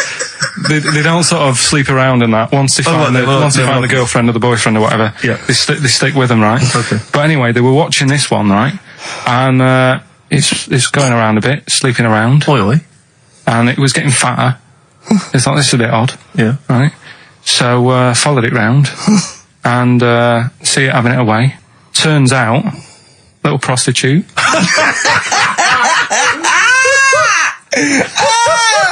Oh God! It's a little monkey prostitute. And it was getting fatter because it was charging them bananas. What a load of old rubbish. Charging them bananas. What was it? A boy or it was a woman? Little woman monkey. That's the most extraordinary monkey news I've ever heard. Oh, that is genius. Has this documentary been televised? I don't think it's been on yet. No. And that's all the information you've got? Yeah. And is that's one banana for everything? The half a banana is for just oral. A paw job. Right. If you want full-blown monkey sex, it is 2.5 bananas. Sure. So, let's just play a song. Okay. Let's just play. All right, well, this is our penultimate show, so we're back next week. We're going to make it a barnstormer, I'm sure, lads. I want 100% behind it, 110% next week. All right, none of this giggling, none of this infantile giggling, like two schoolboys. Right. All right, we're going to come back, we're going to have some quality monkey news next week. We're going to have all kinds of treats, I would have thought. Okay. Some great prizes. All right, are we okay? Yeah, best show. Let's make next week the best show ever. Good luck. If you miss it, then you miss out. We're ending with a track from a couple of years back. I think it was 92, 93. Dinosaur Jr. Start Chopping. Play that. Start playing. Forget Start Chopping. Start playing. All right. All right. See you next week. Yeah. Anyway, it's what everyone's been waiting for. It's what Carl exists for the last time. It's monkey news. Play the jingle. Oh, chimpanzee that monkey news. Right, are you familiar with 100th monkey? Keep talking. 100th monkey? 100th? Yeah, like as in like, or more than 99. 100th? Yeah. The 100th monkey. Yeah, are you familiar with that? No. Anyway, thanks. That was monkey news. Next week, Adam and Jet. What do you mean you're going to leave that? Well, I thought it was a popular phrase or something. What, 100th monkey? Yeah. What do you mean a popular phrase? What, why? What? Because you're going to do songs and phrases with it next week. We've said it once before, 100th monkey. No, it's just, it says the expression 100th monkey. Well, do it anyway. What's the story? Well, it's from the 1950s, right? And the way they got it because they were following some monkeys about, right? And they started... Who was? Who was? Journalists. Oh, yeah, why? Oh, yeah. Just to see what they're up to. Okay, so they're following some monkeys around, yeah. What was it? What, a documentary? Anyway, one of them Come on! one of them washed some potatoes. Right, okay. Right, let's leave that, right? Let's leave that one. Come on! A monkey washing potatoes? Can we leave that one? No, you cannot. It's You've got to do it now. They're following what is it? Sort of like a family. Is it a family of monkeys or it was just one chimp and it was washing a potato and they thought, that's a bit odd, right? Yeah. And then it turns out that ended up teaching another monkey how to wash a potato. No, they do it. They go down and wash them in the sea because they like the taste of salt. And the weird thing is though, when it got to the 100th monkey, right, even though it hadn't been taught how to wash a potato, it automatically knew what to do. What do you mean? What do you mean? It was in them. It was in them that they knew that when they get a potato they had to wash it. That isn't the monkey news. I'm just saying that's where the expression comes from, but you haven't even heard of that. So well, there's a couple of things there that it could be another upshot, and an instinct is part of your genetics as anything else. Washing a potato. But you can't pass on acquired characteristics, so that's nonsense. If you mean that someone was taught they had a child and it knew it, there's no chemical memory as such. So that wasn't even monkey news. What else you got? Monkey news. Right, let's do monkey news. You want to do it now? Yeah. Oh, we may as well have some monkey news. Let's have some monkey news. Do some monkey news. You made enough noise there, Rick? You want to? Sorry, but sometimes I like to move around, lounge and that, and at the mic. Sure. You know what I mean? Yeah. Well, let's have the jingle. We've not heard it for a while. Oh, chimpanzee that monkey news, Right. I haven't read this through properly. I'm just zoomed. Right. What do you mean you haven't read it through properly? Basically, right, it's about problems with chat rooms and that, right? A lot of people, it's like the new way of meeting people and that, in it now, chat rooms. You get on there, you can have a chat. If you say someone was having a meeting with someone, they wanted to meet. Right, okay. Please don't preempt it. Right, there is not an animal in the world that can operate and understand. Do you want to know the story? You said that did they get married? It was 3 months later. She realised, there's a lot of bananas gone from my fridge. I want a divorce. This is what annoys me. Bobo. You say that monkeys can do Shakespeare if they're given the time. No, that's not it. Let's not get into the whole Shakespeare and monkeys. It's a philosophical conundrum. Please, let's not get into that debate again. It's about Right, so this one. Then. So this chat room, right? And the thing is, with chat rooms, you have like a big boss who's looking over it and making sure nothing dodgy is going on. Right. So certain keywords come up and who's that, Dr. Zayas? Right. So anyway, they were looking over it, trying to look for dodgy stuff, but they kept coming over like really strange things. Like instead of saying, "Do you want to meet in a restaurant or bar?" Right, it'd be like, "Do you want to meet in a tree?" What tree do you want to meet? Right, okay. Are you sure not? That's the end, yeah. I'll see you later, Seriously, mate. that's gone. I'm just going to listen to the end of it anyway. You're an idiot. You're an idiot if you believe that shit, honestly. No, I'm just telling you what's online. Let's hear the rest of it. How you're ill. Okay, well, I don't know the PC term for this, so I really apologise. You're nearly retarded in some aspects. Instead of sort of saying wear something sexy, they'd say make sure you bring plenty of bananas. Right, you're talking absolute. Okay. Are you making up the monkey news now because you can't find it anymore? And instead of saying should we get married, they're saying how swollen and red is your arse? You stupid fool. No, that was me. So that's pretty much that. Is there time for monkey news? I think we've got to have monkey news. And then that second track from the Ryan Adams. Let's play the jingle though, if we can.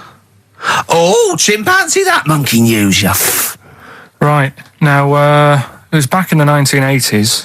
Right. So it is quite topical then. Okay. When did this happen then? 1980s? Yeah. It's about a Colombian F1 sort of Formula One driver. Yeah. Apparently these races were going on, right? And someone kept winning them. Right, okay, forget it. No, don't do it. It's rubbish. Because it's rubbish. Right, so someone kept winning the races. So this human that kept winning the races. So this human being that kept winning the races, Carl, what was his name? His name it's Jimmy something. Yeah. How tall is he? Just have interest. No. Let's hear the story. Was he about 4 foot 8? You might find out if I tell you the story. Right? Go on. So anyway, he kept winning and everyone was like, oh, he's brilliant, this guy, who is he, and all that. Yeah. But his gimmick, right, was never showing his body or face? That's right. Never took his helmet off. You're an idiot.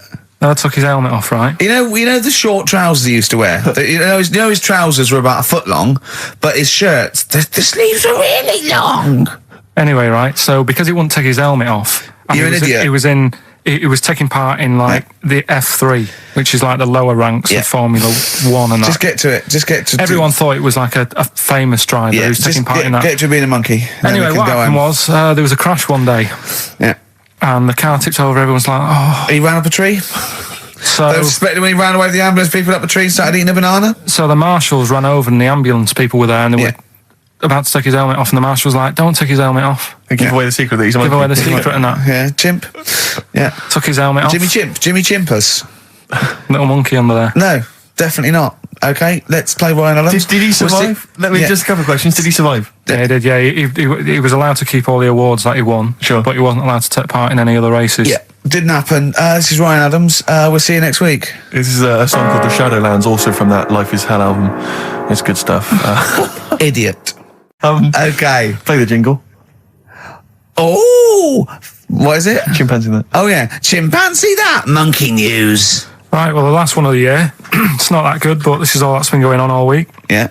Little monkey. What happened is, it's this plane, right? Aeroflot, I think it is, Russian airline. Having a good flight. Everything's going normal and that. This is going to be libelous. The pilot... Sorry, I mustn't interrupt my side. How tall was the pilot on this flight?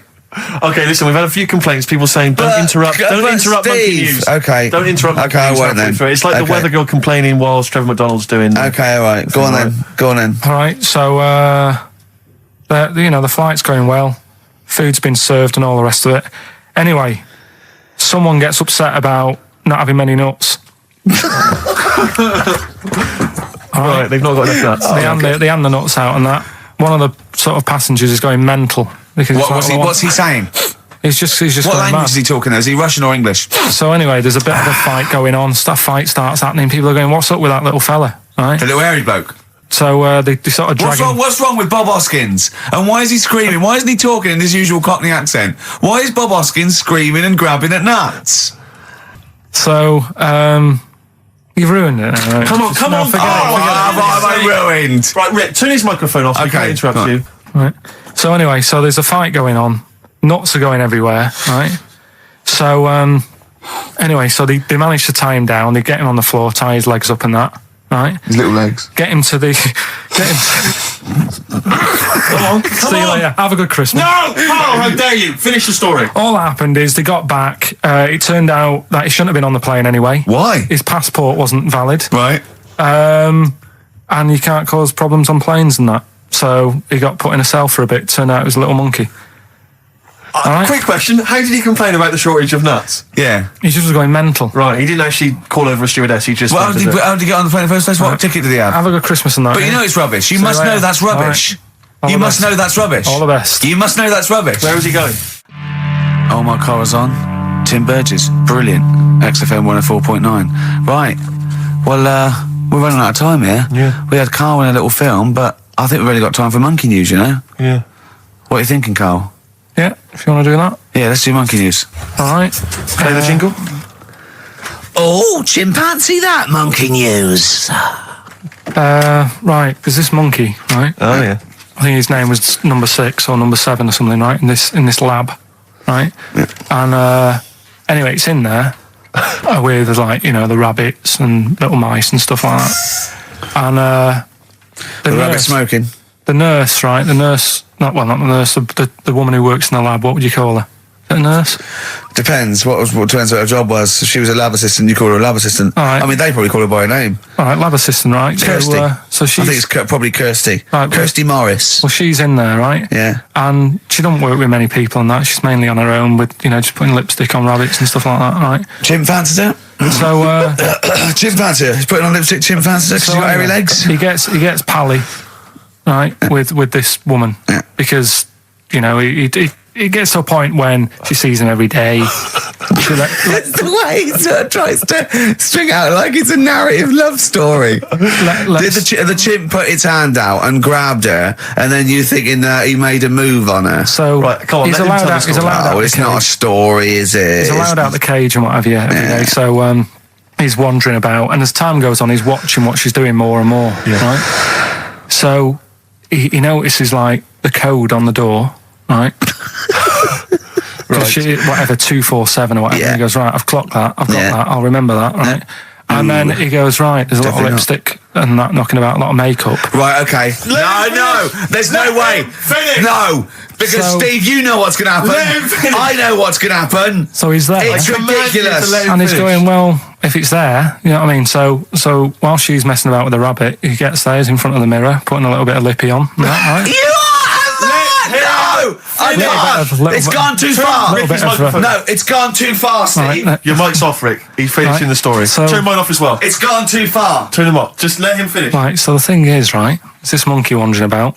It's got lipstick, it's got mascara on, it's looking pretty good. I didn't mention the mascara! It's looking alright, right? So it knows the code on the door, 247, right? So when she's sort of messing about with the rabbit, right, he goes, right, here's my chance. It's looking good. 247, out the door, through the reception man's there. He's like, all right, Kirsty, right? Don't talk shit! All right, well, this is the final one. Play the jingle. Oh, chimpanzee, that monkey news, Right, well, this monkey news story, right, it's about this fella, a couple of fellas in Texas, sort of running a farm, right? Just because they definitely fellas. Well, how tall are they? Can we just let him okay, they are human beings. These two are human beings. Time's against us. They're running this farm and that. And anyway, so they're outside getting the cattle. And he turns round, right? It's just that cow's... Couple of monkeys walking about. So he goes, what's going on, right? So anyway, so it's in Texas. They don't know what to do with the monkeys. There isn't a zoo. It's fairly barren there, isn't it? You know what I mean? Not much going about. So the other fella who runs the farm with him said, look, we need a bit of an hand. Right?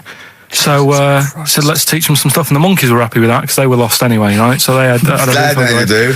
They were bumming around. They were looking for work. They'd hired a motorhome. They'd gone out of their way. Maybe it's like the Hulk. They're like Bruce Banner wandering around going, I need some work. You won't get angry, will you? So anyway, right? So they taught these monkeys how to ride a horse, right? So they've both got a... Sorry, you're sure Charlton Heston's not going to pop up? You're sure you weren't watching a video last night and thought it was a documentary? They've both got a horse each, right? They've been given like a little lasso and all that business. Oh, don't talk shit, Carl. So, anyway, it's going well, and it carried on for about 2 years, this, right? It's like, you know, rounding up the cattle every night and all that. Yeah. So, the two fellas are chatting, going, it's worked out well, hasn't it? Right, if there's a hostile takeover and they sort of like buy out 51% of the shares or something. So they said, for this to continue, the monkeys are getting old a bit now. We need a little woman monkey in here to sort of get some kids going for like the future farm people. Forward planning, yeah. So they get a little woman monkey. They decided to only hire monkeys from now then. Why not? It's working. Why mess with something when it's not broke, right? So they get the little woman monkey in. They have kids and all that business, right? But the problem was, right, when they first got the woman monkey in, it was like, well, which one's going to have the woman? Right? So they started sort of fighting a bit and what have you. But because they'd seen the owners of the farm with like don't guns tell me and the stuff, baby monkeys didn't want to go into the family business, went off to be a lawyer. they had a bit of a shoot-off. Shut up! They got two monkeys, right? And because they'd seen the owners with guns and what have you. No, that sounds... So they had a bit of a shoot-off. Yeah. That's how they sorted it out. And who won? I think it was George. The one called George. Right. So I think they had 17 kids. The farm's still running. So that's like the last little monkey news there. Good little happy ending to that one. If you were to rub your nipple against his lips while I held him down. Right, come off it now. Come on. No, I'm not doing it. Bruce Springsteen, Thunder Road, last track on XFM's with you, Steve. You can check this all out on the webcam. I've got fingers. Get his arm out of the way. Get the arm out of the way. This happened on Scum. Oh, chimpanzee, that monkey news. Right then. So there's this monkey, right? In Canada. It's in a zoo in Toronto, I think it is. His name's Pascal. Right, and what happened was all the people in the zoo sort of said, you know, what can we do? Sort of spice the day up a bit. Right? Yeah. So they left. Embellishing. No way, this is a news story. Let him do the news. Okay. So they left. Any dates? Just let him read the news. All right? You wouldn't interrupt Moira Stewart. It was about 2 weeks ago. No, because she always says today, so you know it's news. She doesn't say, right, there was a monkey, right?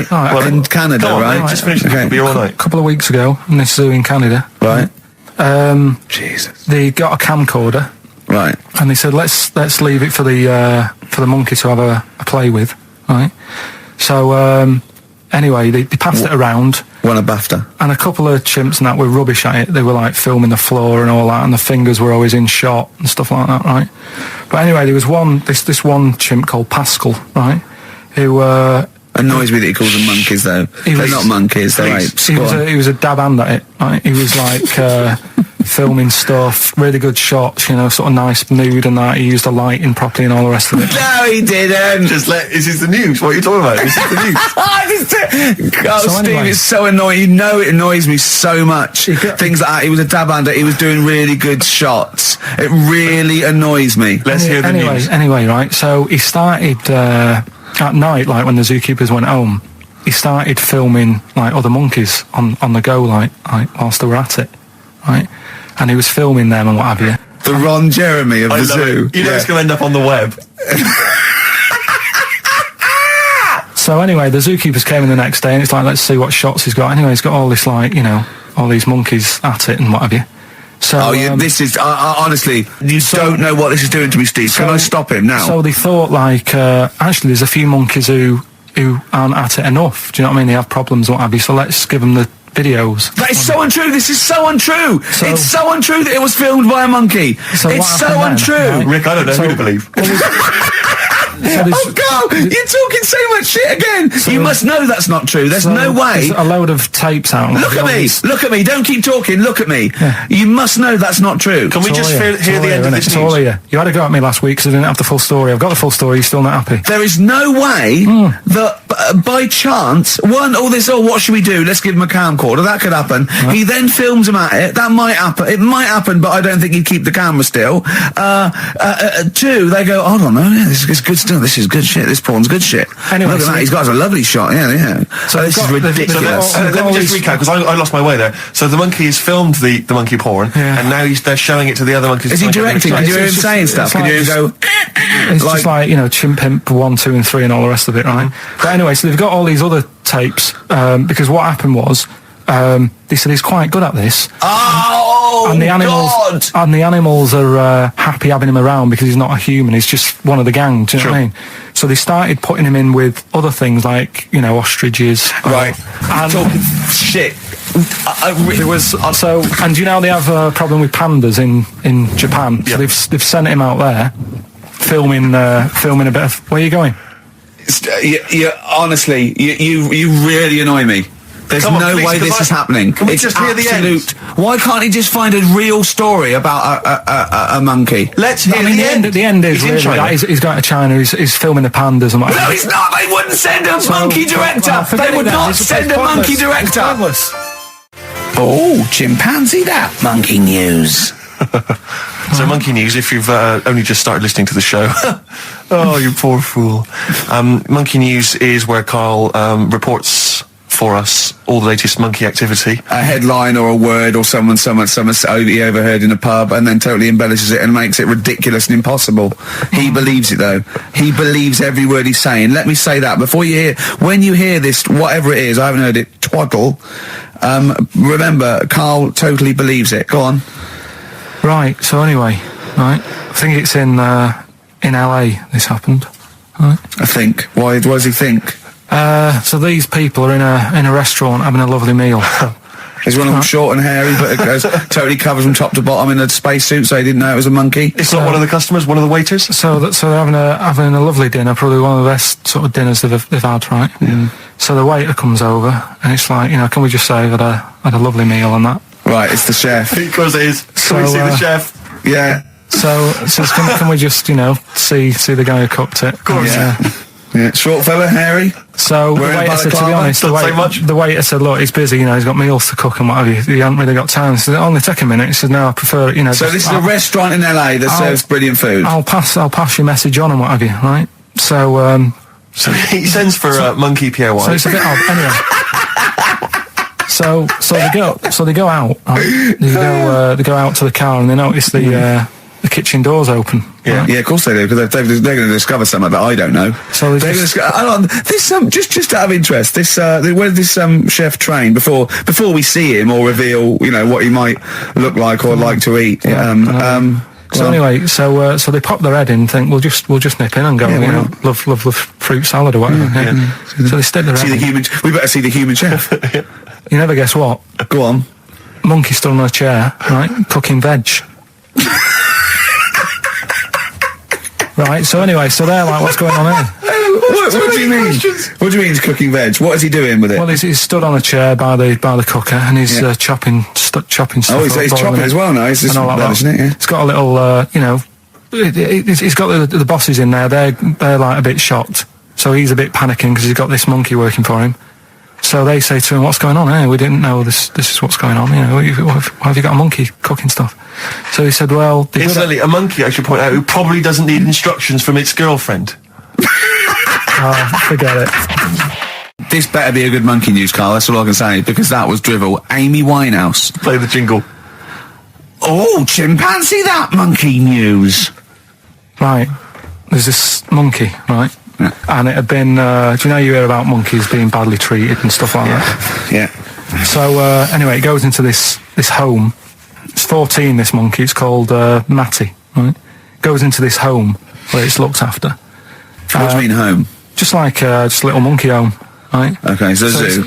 Yeah, kind of, yeah, but they haven't got any other monkeys there, right? What have they got there? They've got just other animals and that, but not that many monkeys. But anyway, because he's there on his own, again, you know... When you say monkey, do you mean a chimpanzee, by the way? Because you usually do.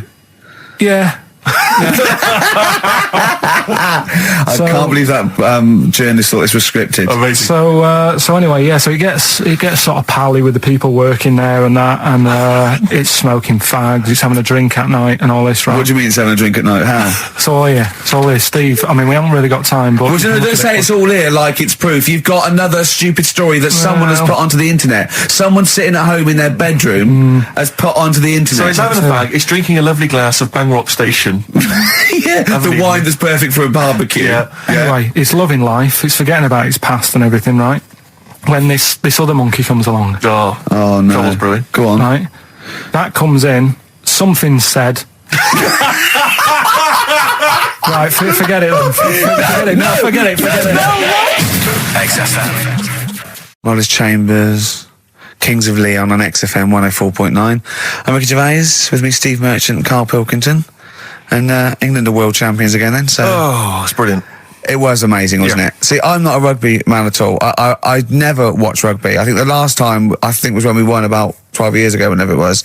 And I got into it last week because I realised we were doing so well. I watch England win anything. Yeah. Do you know what I mean? I don't care what... In fact, I wasn't into war when I was little until I realised we were so bloody good at it. We are really good at it. It's brilliant. But, yeah, fantastic. Yeah, it was great. Right, that's the rugby thing over. What next? That's it. That's all I've got. That's all I had today. It does steam me. Sometimes I watch it and it does remind me of when I play rugby, because one of them will boot it down the field, then someone will catch it and boot it straight back again. Yeah. Which is essentially how we play rugby. I was made to play rugby. We had to play rugby. And I don't think I'd get rid of the ball so quickly. Yeah. I don't think I ever got tackled or fell over. Yeah. I think I touched the ball about 20 times in the 2 years it was compulsory. Yeah. I was terrified.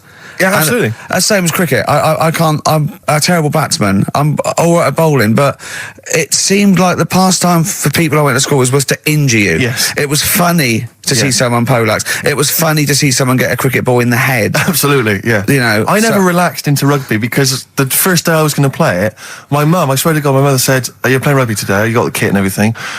Enjoy it. Be careful." There was a kid at my school who broke his neck. And thanks very much for that. See you later. So we just went to school absolutely Man, one thing, broken neck, is that or does you get better in a couple of days? No, you can find your wheelchair. No. Enjoy the game though. Yeah, no, it was absolutely I was just petrified from that day. See, at least American football, you know, got helmets. the helmets. Yeah, but anyway, no injuries, thank God. Thank goodness. Well, I tried to play rugby, but it's awkward when you've got glasses. I don't know, there's something about you didn't really play with glasses on. Yeah, I couldn't see anything, could I? I couldn't see anything. How else was I going to play? Oh my God! And so you're bound to be cautious, because inevitably you're a bit more cautious when you've got glass next to your face. But presumably you're the tallest person on the pitch as well. Yeah. I mean, you were when you were about 14, you were probably 6 foot already, weren't you? Yeah. And everyone else was what, 5'2"? Yeah. So you were Towering above them. with glasses on. Just with the glasses And on. you've got pretty cool glasses now. Thanks very You've much. had a bit of a makeover. It's like Trinity and Suzanne said, first thing to go, the glasses. Sure, sort them out. Yeah. Yeah. And presumably you used to have those National Health sort of bottle. Pretty much. Yeah. Is it true you've never been able to mosh? I at a tried to concert? mosh. Because Because I've always watched people stage dive in, moshing at concerts. I've always thought that looks like brilliant. You know, when they ride above Like a everyone's wave, heads. like they're surfing on across someone's heads. And so everyone would say, yeah. And I always wanted to do that because I'm a big rock music fan. And the only time I did mosh was at Rage Against the Machine. I tried to mosh at Rage Against the Machine. I love the idea of a band called Rage Against the Machine. Yeah. Aimed at a man with glasses who Yeah. won't mosh. Well, it was at the Reading Festival, and I think the lead singer, I forget his name, he went, can I just remind everyone that racism and fascism are on the rise in Europe again. Let's not let it happen. What did you do? And we all cheered, obviously. I mean, if there's one thing that guarantees a cheer at Reading Festival, it's down with fascism. And what did they do about it after the concert? Pretty much went back and... went home and took had a some cup of drugs, tea? probably. I don't know what they got up to. They didn't go to Europe then and try and start... I don't think they got involved politically in Europe. I think they just continued to rage. Against the Machine? Yeah, but largely in America, I think. Sure. But I tried to mosh, and I got moshing, and glasses flew off. And I remember, because they were playing away, you know, you do what you tell me. And I was just going, careful! I dropped my glasses. Can we be careful? Loads of kids in hooded tops. Yeah, exactly. Just going mental. Yeah, and they're all jumping up. So I was going, can we just calm down for a second? Let's not be silly. Yeah. It was absurd. And I had to kind of, scrabble around on the floor, and thankfully they were okay and they didn't get broken. So what couldn't you do then? What do you mean, what couldn't I do? What, at school? Can you not see without glasses? No. I mean, it's like that you couldn't do anything. It's a blur. Really? It's a blur, definitely. God. Yeah, it's like being kind of punch drunk or whatever. So yeah, you can't play sports when when you've got glasses. But why not contact lenses? Because they're not strong enough. No, they seemed a bit fiddly. Oh, brilliant. Bit of Lou Reed. Is that what you want? Yeah, Satellite of Love. Classic. A retro cut. It's Lou Reed, with a little help from David Bowie there in the background. Satellite of Love on XFM 104.9. I'm Ricky Gervais, with me Stephen Merchant and Karl Pilkington. Now, Steve, you know how Karl won't do anything outside his jurisdiction. He moans about stuff. Whinges He's got constantly. one job. We're doing about 5 things in the week. Always plate spinning. We just turn up and he's always available. He moans about it. He goes, "Oh, lucky you caught me." Right? He's chatting. He just He's one of those people that whinges enough, and people think he's overworked. So he got Mondays off. Right? He's just a whinger. Yeah. I haven't got Mondays off though, have I? Yeah. Well, anyway, 2 hours on a Saturday.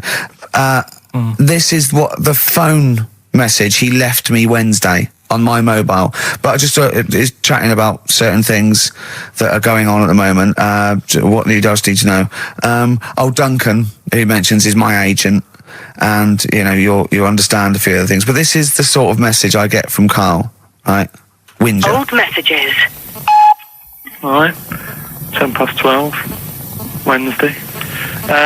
Just getting loads of people calling me all the time about shit. Yesterday, DVD's signing for BBC London. I don't work there, but I've been dragged into that. I've got a woman on leaving a message from Talk PR going on about, do you want to go and see Pop Idol again?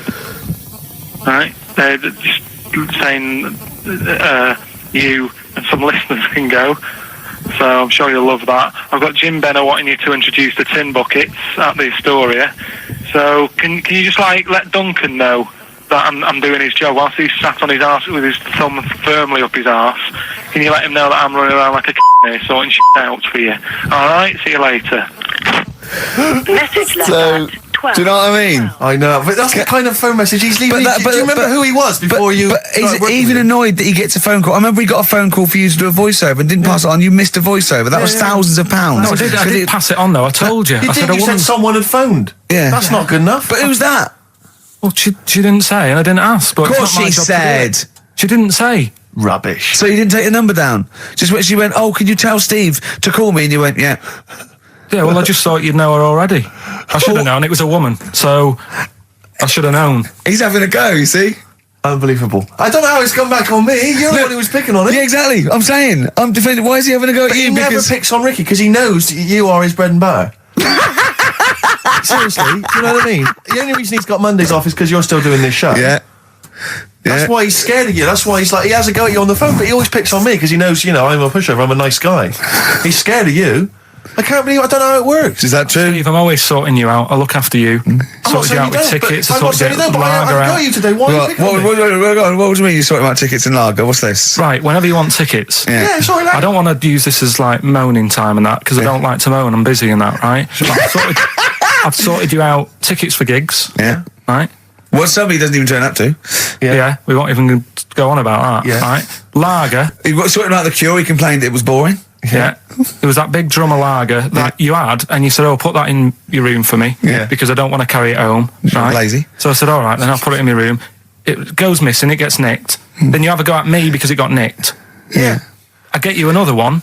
You make me carry it around town for you for half an hour. Then you say, oh, I can't be bothered taking it home. Can you take it back to work for me? Yeah. But interestingly, this is like a year ago, so it's obviously it's still pressing on you. Oh, hang on, and I forgot the one when we had an argument over 50p. When we went out for a coffee. You didn't want to give me 50p back that you owed me. That was the same day you'd given him about 40 quid worth of lager. But see, this is my problem. This was my point at the time. It's not the 50p in terms of money is not what's important. The fact that you think you don't have to give me money back because it's only 50p, that was the point at stake. It's me who makes a decision. Oh, don't worry about the 50p, not you. It's only 50p. I'm not going to give it to you. Do you know what I mean? There's got to be rules, otherwise it's chaos, Carl. Come on, mate. All right? I don't want to fall out about it. No, that's not all right. Should we kiss and make up? Do you want that? Do you want It's all right. Yeah. Well, should we play a little record and come back to this? Because I can't believe it started with you slagging him off, Rick, and I've ended up as the monster. I know. Bit of R.E.M. Yeah. R.E.M. and Animal. To sing like animals would be R.E.M. and their animals. What are you talking about? Well, no, I'm just thinking. I wonder if they've done a video for animals and the animal What? on a DVD, an animals DVD. Huh? What are you No, I'm talking just about? saying. I'm just it's R.E.M. there. It's just a good link. R.E.M. animals on a DVD would be. I've got an animals DVD out. My got an DVD, animals yeah, my DVD DVD, my live stand-ups out. Buy it. HMV and don't Virgin. think you should- Well, no, I don't I'm just think you should saying. plug Animals. your- No, it's I don't funny. think you should 'cause- plug no, your stand-up no, I'm on not the show. plugging it. It came up in the animals from REM. Came I don't up. think you should plug your DVD. Well, buy it now. It's a really good stand-up DVD. I think if you're going to buy anything, I think I ought to balance this out really. If you're going to buy a DVD, you should probably buy the Office series too, because I get money for That's that. been on telly. Animals. See, Animals hasn't been on telly. The Office has been on telly. It's involved with it. But I don't get any money for No, the I know, Animals but that's DVD. what I mean. I get wasn't everything involved. from Animals, whereas I've got to share The Office, where it was with you and some of the other actors, whereas I get the lion's share. Lion's an animal. The lion's share of Animals. It's all mine, you see. So, the truth of it is that it's not. I mean, it's your stand-up, and it's not great. It's a bit no, but weak. nor's my A acting. lot of the observations Nor's my are quite acting or poor. writing. No. You're a great actor. I'm rubbish in The Office. One trick pony. Well, I I just agree with touch that, my tie and I look at the camera, bored with that. Yeah. Animals, whole new side. Yeah, but 15, frankly, you've been 15 quid. You've been doing so much publicity on TV that if people have seen it all, they'll have probably seen all the best clips. No, yeah, And, but I mean, The there's only a Office, couple of decent gags. It's only really the dance, and you can get that on a JPEG. So Some other great stuff. Don't in buy there. The Office. There's some other great stuff in there. No. Phoenix Nights is better than The Office.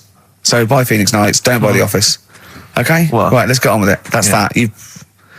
Right. What else is You've happened? probably heard most of the stand-up observations on this show, so. Right. What have you got for us? Available in HMV. Go on. Oh, wow. I'm annoyed. Office. I was walking away from the show last week. I was walking towards Berwick Street. I like to look at the records and the record shops. And I was on my mobile phone, and I was chatting away to someone, and what can only be described as a prostitute.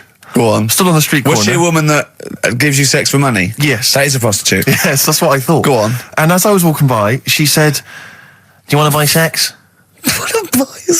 No, You sure it wasn't a market trader giving 6 plums or No, it was definitely 6 for a quid? No, it was definitely Go a on. prostitute. Yeah. And what annoyed me about it, what I wanted to pick her up on something, was the fact that I was on my mobile phone.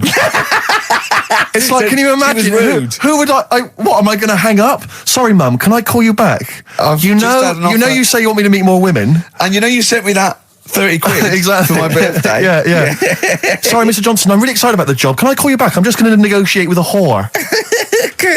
And it was just sort of, you could tell that she was clearly probably desperate for crack or a latest fix of smack. So she was literally the normal etiquette of prostitution. You know, that they hang around, they show some thigh. I've seen this in films. Woo ya. Yeah, exactly. Yeah. Take you out for a meal. That sort of thing. That sort of gone out of the window, and she was just there, desperate, running around. Did the she streets. go out of a window? Because that's another thing they sometimes do, specialist ones. But I was shocked because I've never been propositioned before like that. Really? In London. That's weird, isn't it?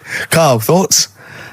I think you'd be sort of approached a lot because they tend to sort of go for people who look like they haven't got much chance. Sure. And I'm not being mean. No. I've known you a long time. Sorry, I'll let you go back to it. In what way aren't you being mean? By saying that Steve Nose is a little bit odd looking. I don't think. Well, no, he does. Do you know? Yeah, no, but it's not what he thinks of his looks. Yeah. It's what he thinks of you talking about his looks on. No, but it's like how you were talking before about, your eyes are bad. It's nature's little way of saying, look, nothing to see here, right? I don't get that. I don't know what you mean. But when you look in the mirror and that, they've gone, look, he hasn't got the looks. Let's make his eyes bad, right? Yeah. Nothing to see here. Yeah. That's what I'm saying. They're balancing it out, right? Yeah. And it's funny, right? Now we're on the topic. Sorry, right, Johnny Depp. No, listen, but my chest is gonna burst at this moment. Whenever we go into this conversation, I always think to myself, Carl, do you know what you look like? I'm gonna burst. Seriously, can I be honest with you? You look like, if you've got like a balloon, a hot air balloon, right? Just a little balloon, like a party balloon. If you drew a little face on it, right, and inflated it about halfway, that's what you look like. Right. No, play a record. I don't want to get into this. It's too intense. Now you've got onto this. Let's just nip it in the bud now. I'll tell you something that I wasn't going to tell you because I think I don't want to hear it. I don't want to hear it. Right, it was on the tube. Right. Well, I wasn't. Someone told me they were on the tube. Right, and the tube pulled into a station. Right, and one of the women saw the poster that's out at the moment with you and Rick on it. Right. Yeah. So this woman apparently goes, "Oh look, there's Ricky. Ricky's on the radio." Right. And the other woman goes, "Oh yeah, don't you listen to it?" So she goes, "Oh, I didn't know it was on the radio."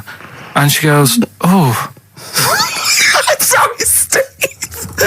look, because he didn't sound this bad." She said, "Oh, look at that person he's with." So she goes, "Yeah." She said, "That's Steve." She said, I was sort of aware that he looked odd because Carl mentions it on the radio. Yeah. So it wasn't as much of a blow to me, but I can see how it was a bit of a shock to you. Yeah. So that's weird, isn't it? Yeah. And that isn't me sort of telling this woman to say anything. That was all happened without anybody else sort of bringing it on. Yeah. Do you know what I mean? Yeah. So was it? Sorry, you seem to be relishing this. Was it because of the little balloon story that made you? I honestly, Steve, I wouldn't have told you, but if you're going to start, having a pop. Yeah. Do you know what I mean? I can't just sit here and take it and that. No.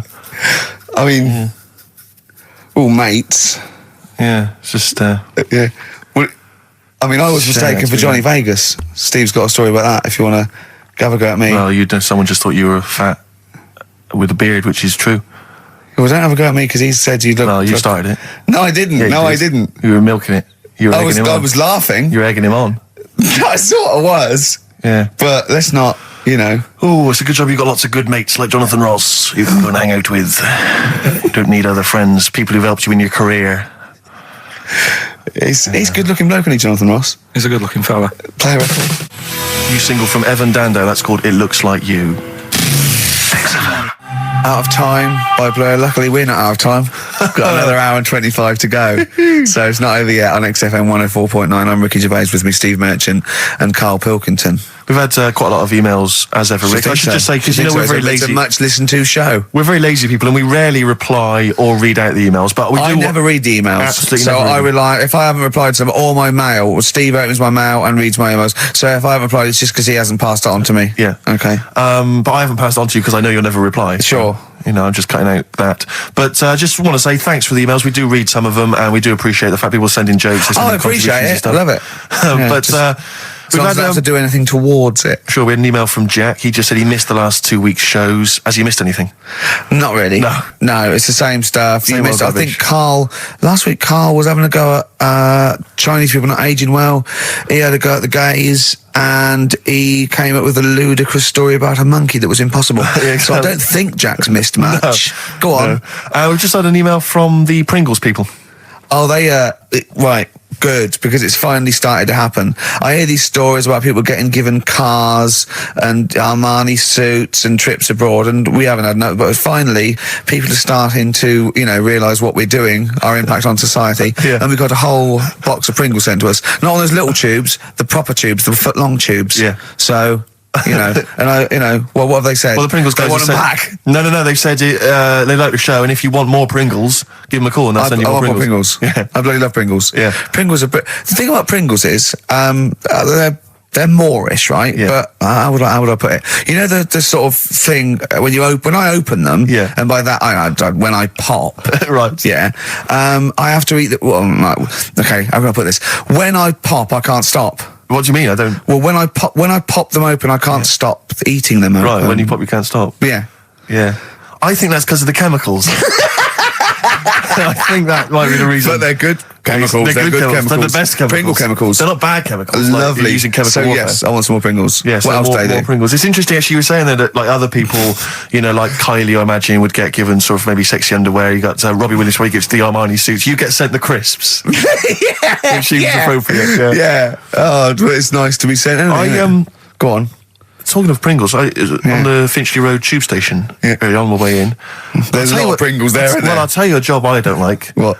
I wouldn't want to be doing. The woman, there's a little woman who sits in the little snack stall on Finchley Road station. Yeah.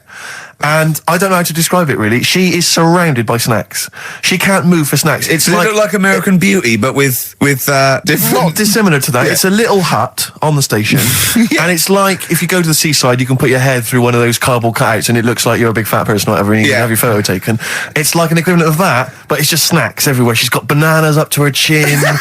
She's got chocolate coming down to her eyes, crisps either side of her. She can't move. She can't do 360 degrees. She's like packed in there. I don't know how she gets in there. I think they put her in there first, and pour in the bananas. Yeah. And then they go pour in the nuts. She has 2 hours of makeup before they open, exactly, yeah. dressing her in there. Because I'll ask for something from the fridge, and she cannot turn her head to see.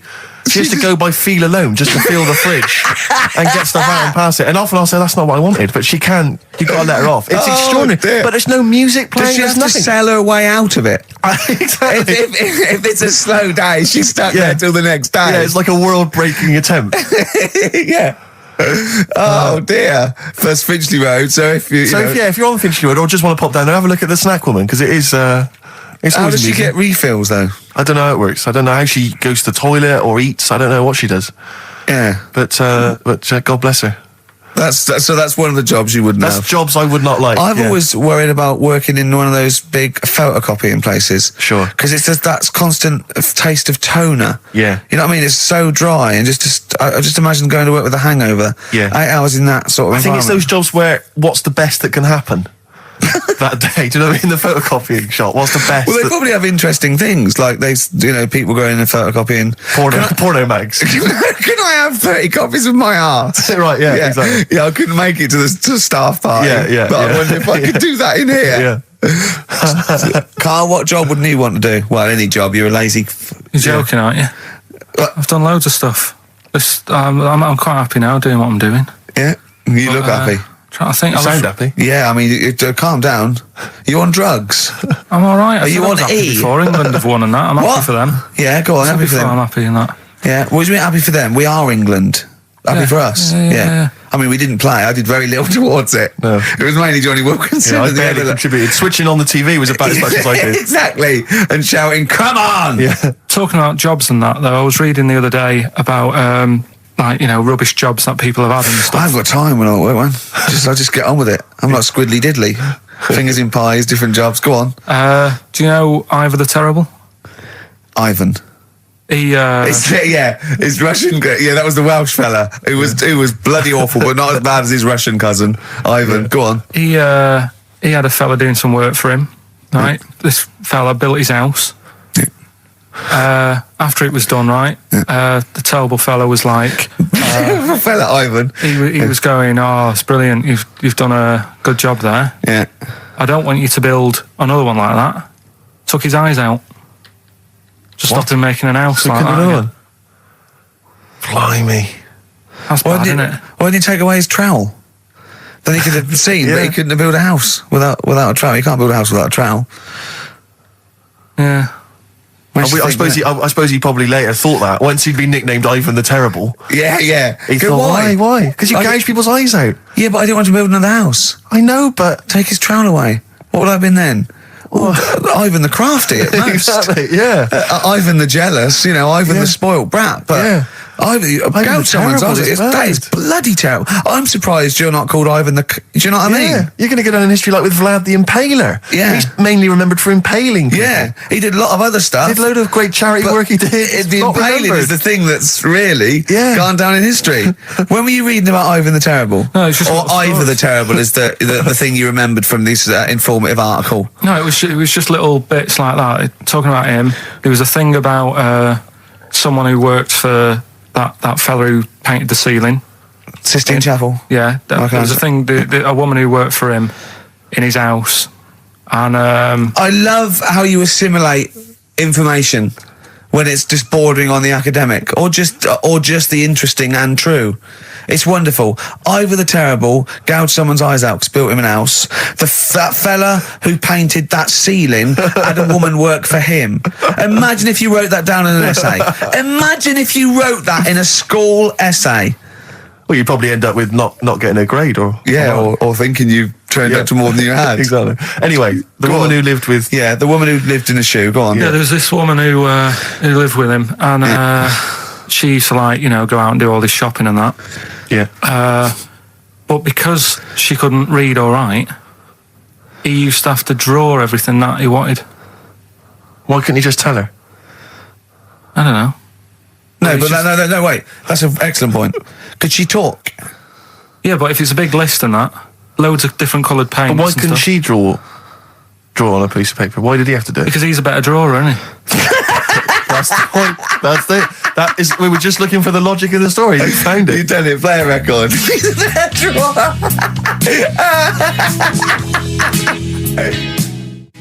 I Don't Owe You Anything by the Smiths on XFM 104.9. I'm Ricky Gervais.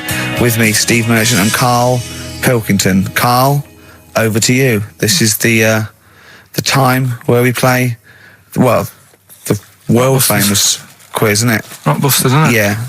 Which is Blockbusters, but with music. See you later.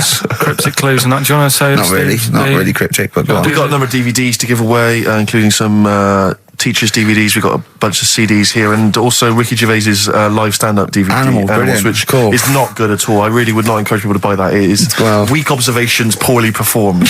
I would recommend The Office Series 2 on DVD. Rubbish in that. I'm awful in that. You can actually see me forgetting some of my lines. That's true. Go on.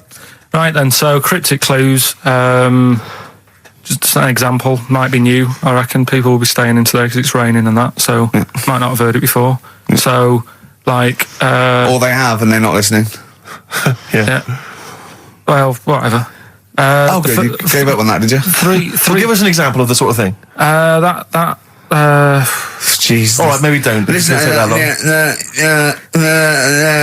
I'm a broadcaster. Words are my tool. Go on. All right, forget that. Come on, Baldy. Right, three clues then. Here's the first one. It's a band or an artist. Yeah. Right. I'm going to the northeast. What are you going there for?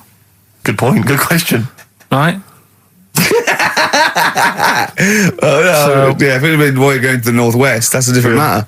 Go on. Going to the northeast. What are you going there for? Right. Yeah. S is the initial, so it's a band or an artist it starts with an S, and that's the clue. Right. Second one. She's related to the man in the lamp. Right. That's G. Right. She's related to the man in the lamp. Right.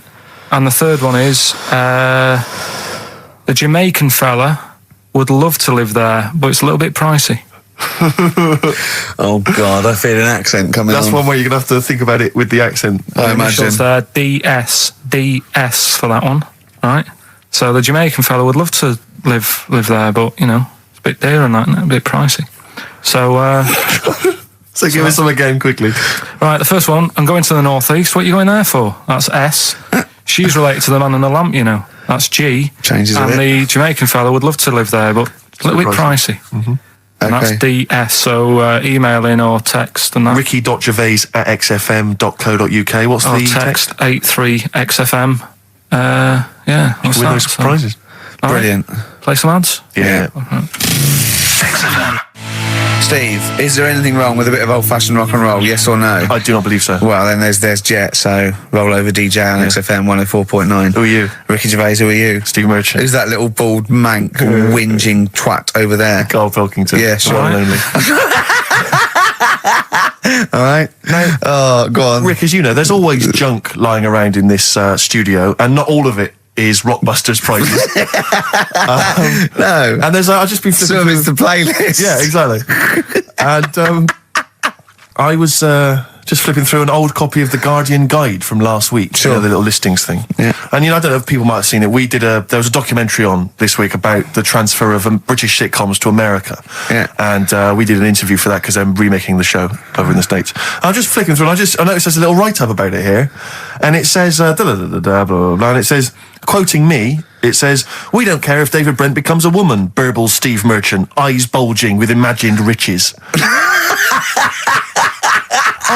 No, my eyes bulge normally.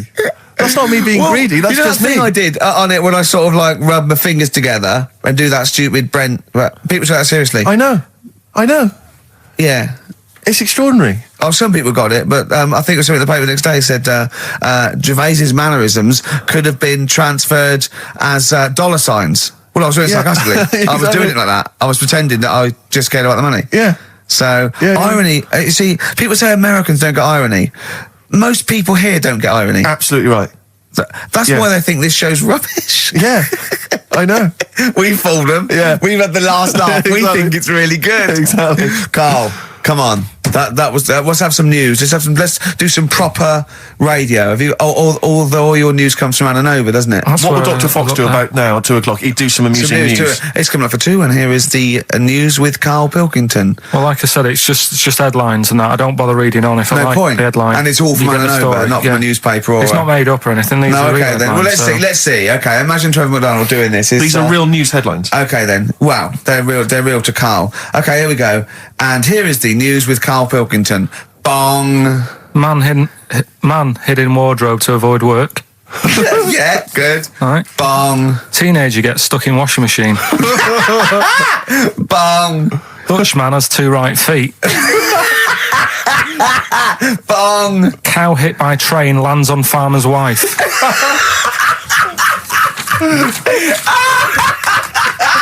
That is the real news to you, isn't it? That's brilliant. I was just thinking the cow flying through the air. Yeah. And the wife going, oh no. Yeah. Oh dear. Dutch man has 2 right feet. Yeah, he's having some operation or something, and What, they put the wrong foot on him? he's got 2 right feet or something. Well, maybe it was only a right foot that was available. Good dancer. Yeah. Oh dear. What Well, else? in real news, I was I followed that thing with it was that fella that got into the palace when Bush was there. Right, an undercover journalist, yeah. I mean, it would have been a problem if he was a terrorist, but it's sort of like, and as the palace said, you know, all our tests are to expose terrorists, not journalists. Yeah. I just think it was no big deal, really. Yeah. I think it was much more big a deal for Well, I the think it was- journalists than anyone else. It's like, well, okay, well, all the journalists in the world can pop up as long as no terrorists get in. Yeah. We're all right. Exactly. Yeah. A bloke just got through a terrorist. No, an ice cream seller. Yeah. That's all right. It was like they're waiting hand for finger. I can't believe it. It's Baz Bammingboyne from the Daily Mail. Yeah. And I think that's Gary Bushell. That's fine. That's fine. Don't worry about it. Yeah. But it was just that all he did wrong though was just lied on his CV. Well, I think he did. But everyone lies on their CV. Of course. Everyone Actually, gives references. I don't think I've ever done a CV. I tried to lie. I did one once when I was at UDO and I was an events manager. I applied for a job at Radio 1 for events manager. Didn't even get an interview. Yeah. So I just stopped the CV lark. Sure. No, I just, you know. The one knockback and that was Exactly. it. No, well, yeah. So, You've lied on your CV, have you, Carl? Yeah, loads. Yeah. It's just, it's like someone from Little Britain. Yeah, no. Yeah, loads. Yeah, go on. Come on. there was one Radio, when come on. there was a job going at Granada. In fact, this isn't even lying, and I still didn't get the job. Go on. right? But Well, you Granada, don't get a job just because you don't lie. It's not, have you lied? No, you got the job. Yeah. No, but there was they ask you loads of stuff, don't they, that you think, well, that's got nothing to do with the job. I don't know why you're bothering me, asking me certain stuff, right? Qualifications, things like that, yeah. Yeah. But, well, it was languages, Yeah. right? What did it say? It just said, you know, put your name, put your address, languages, right? And, What? Oh, yeah. And I What, you don't speak any other language, do you? well, I just thought English, quite good. You didn't. No, I did. Honestly, asked Suzanne. I think you told me this before. Did you really put English quite good? Yeah, honest to God. Didn't hear back. Well, you know what they meant now. That you know what your error was, don't you? Are you fluent in French, German, Chinese? Yeah, but I didn't want them to think I've got loads of big words and that. Do you know what I mean? Well, I don't use loads of big words and stuff. No, they There's meant, no do you point. speak any other languages? It's any other languages, Carl, not the one They your assume that you native can speak language. English because you're filling out a form. Yeah.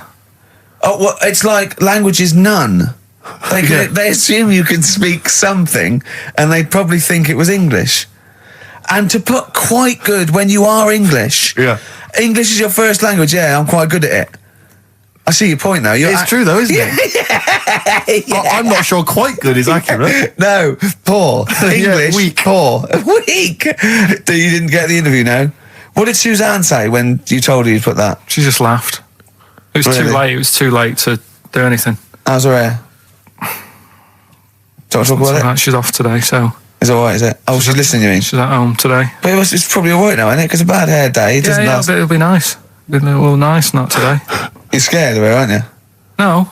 I mean, I don't want to... You've learned your lesson that, you know, you can't talk about people like that because it upsets them. Well, plus I can't do it all now because we're doing Pulp Fiction later, and it sort of involves her head.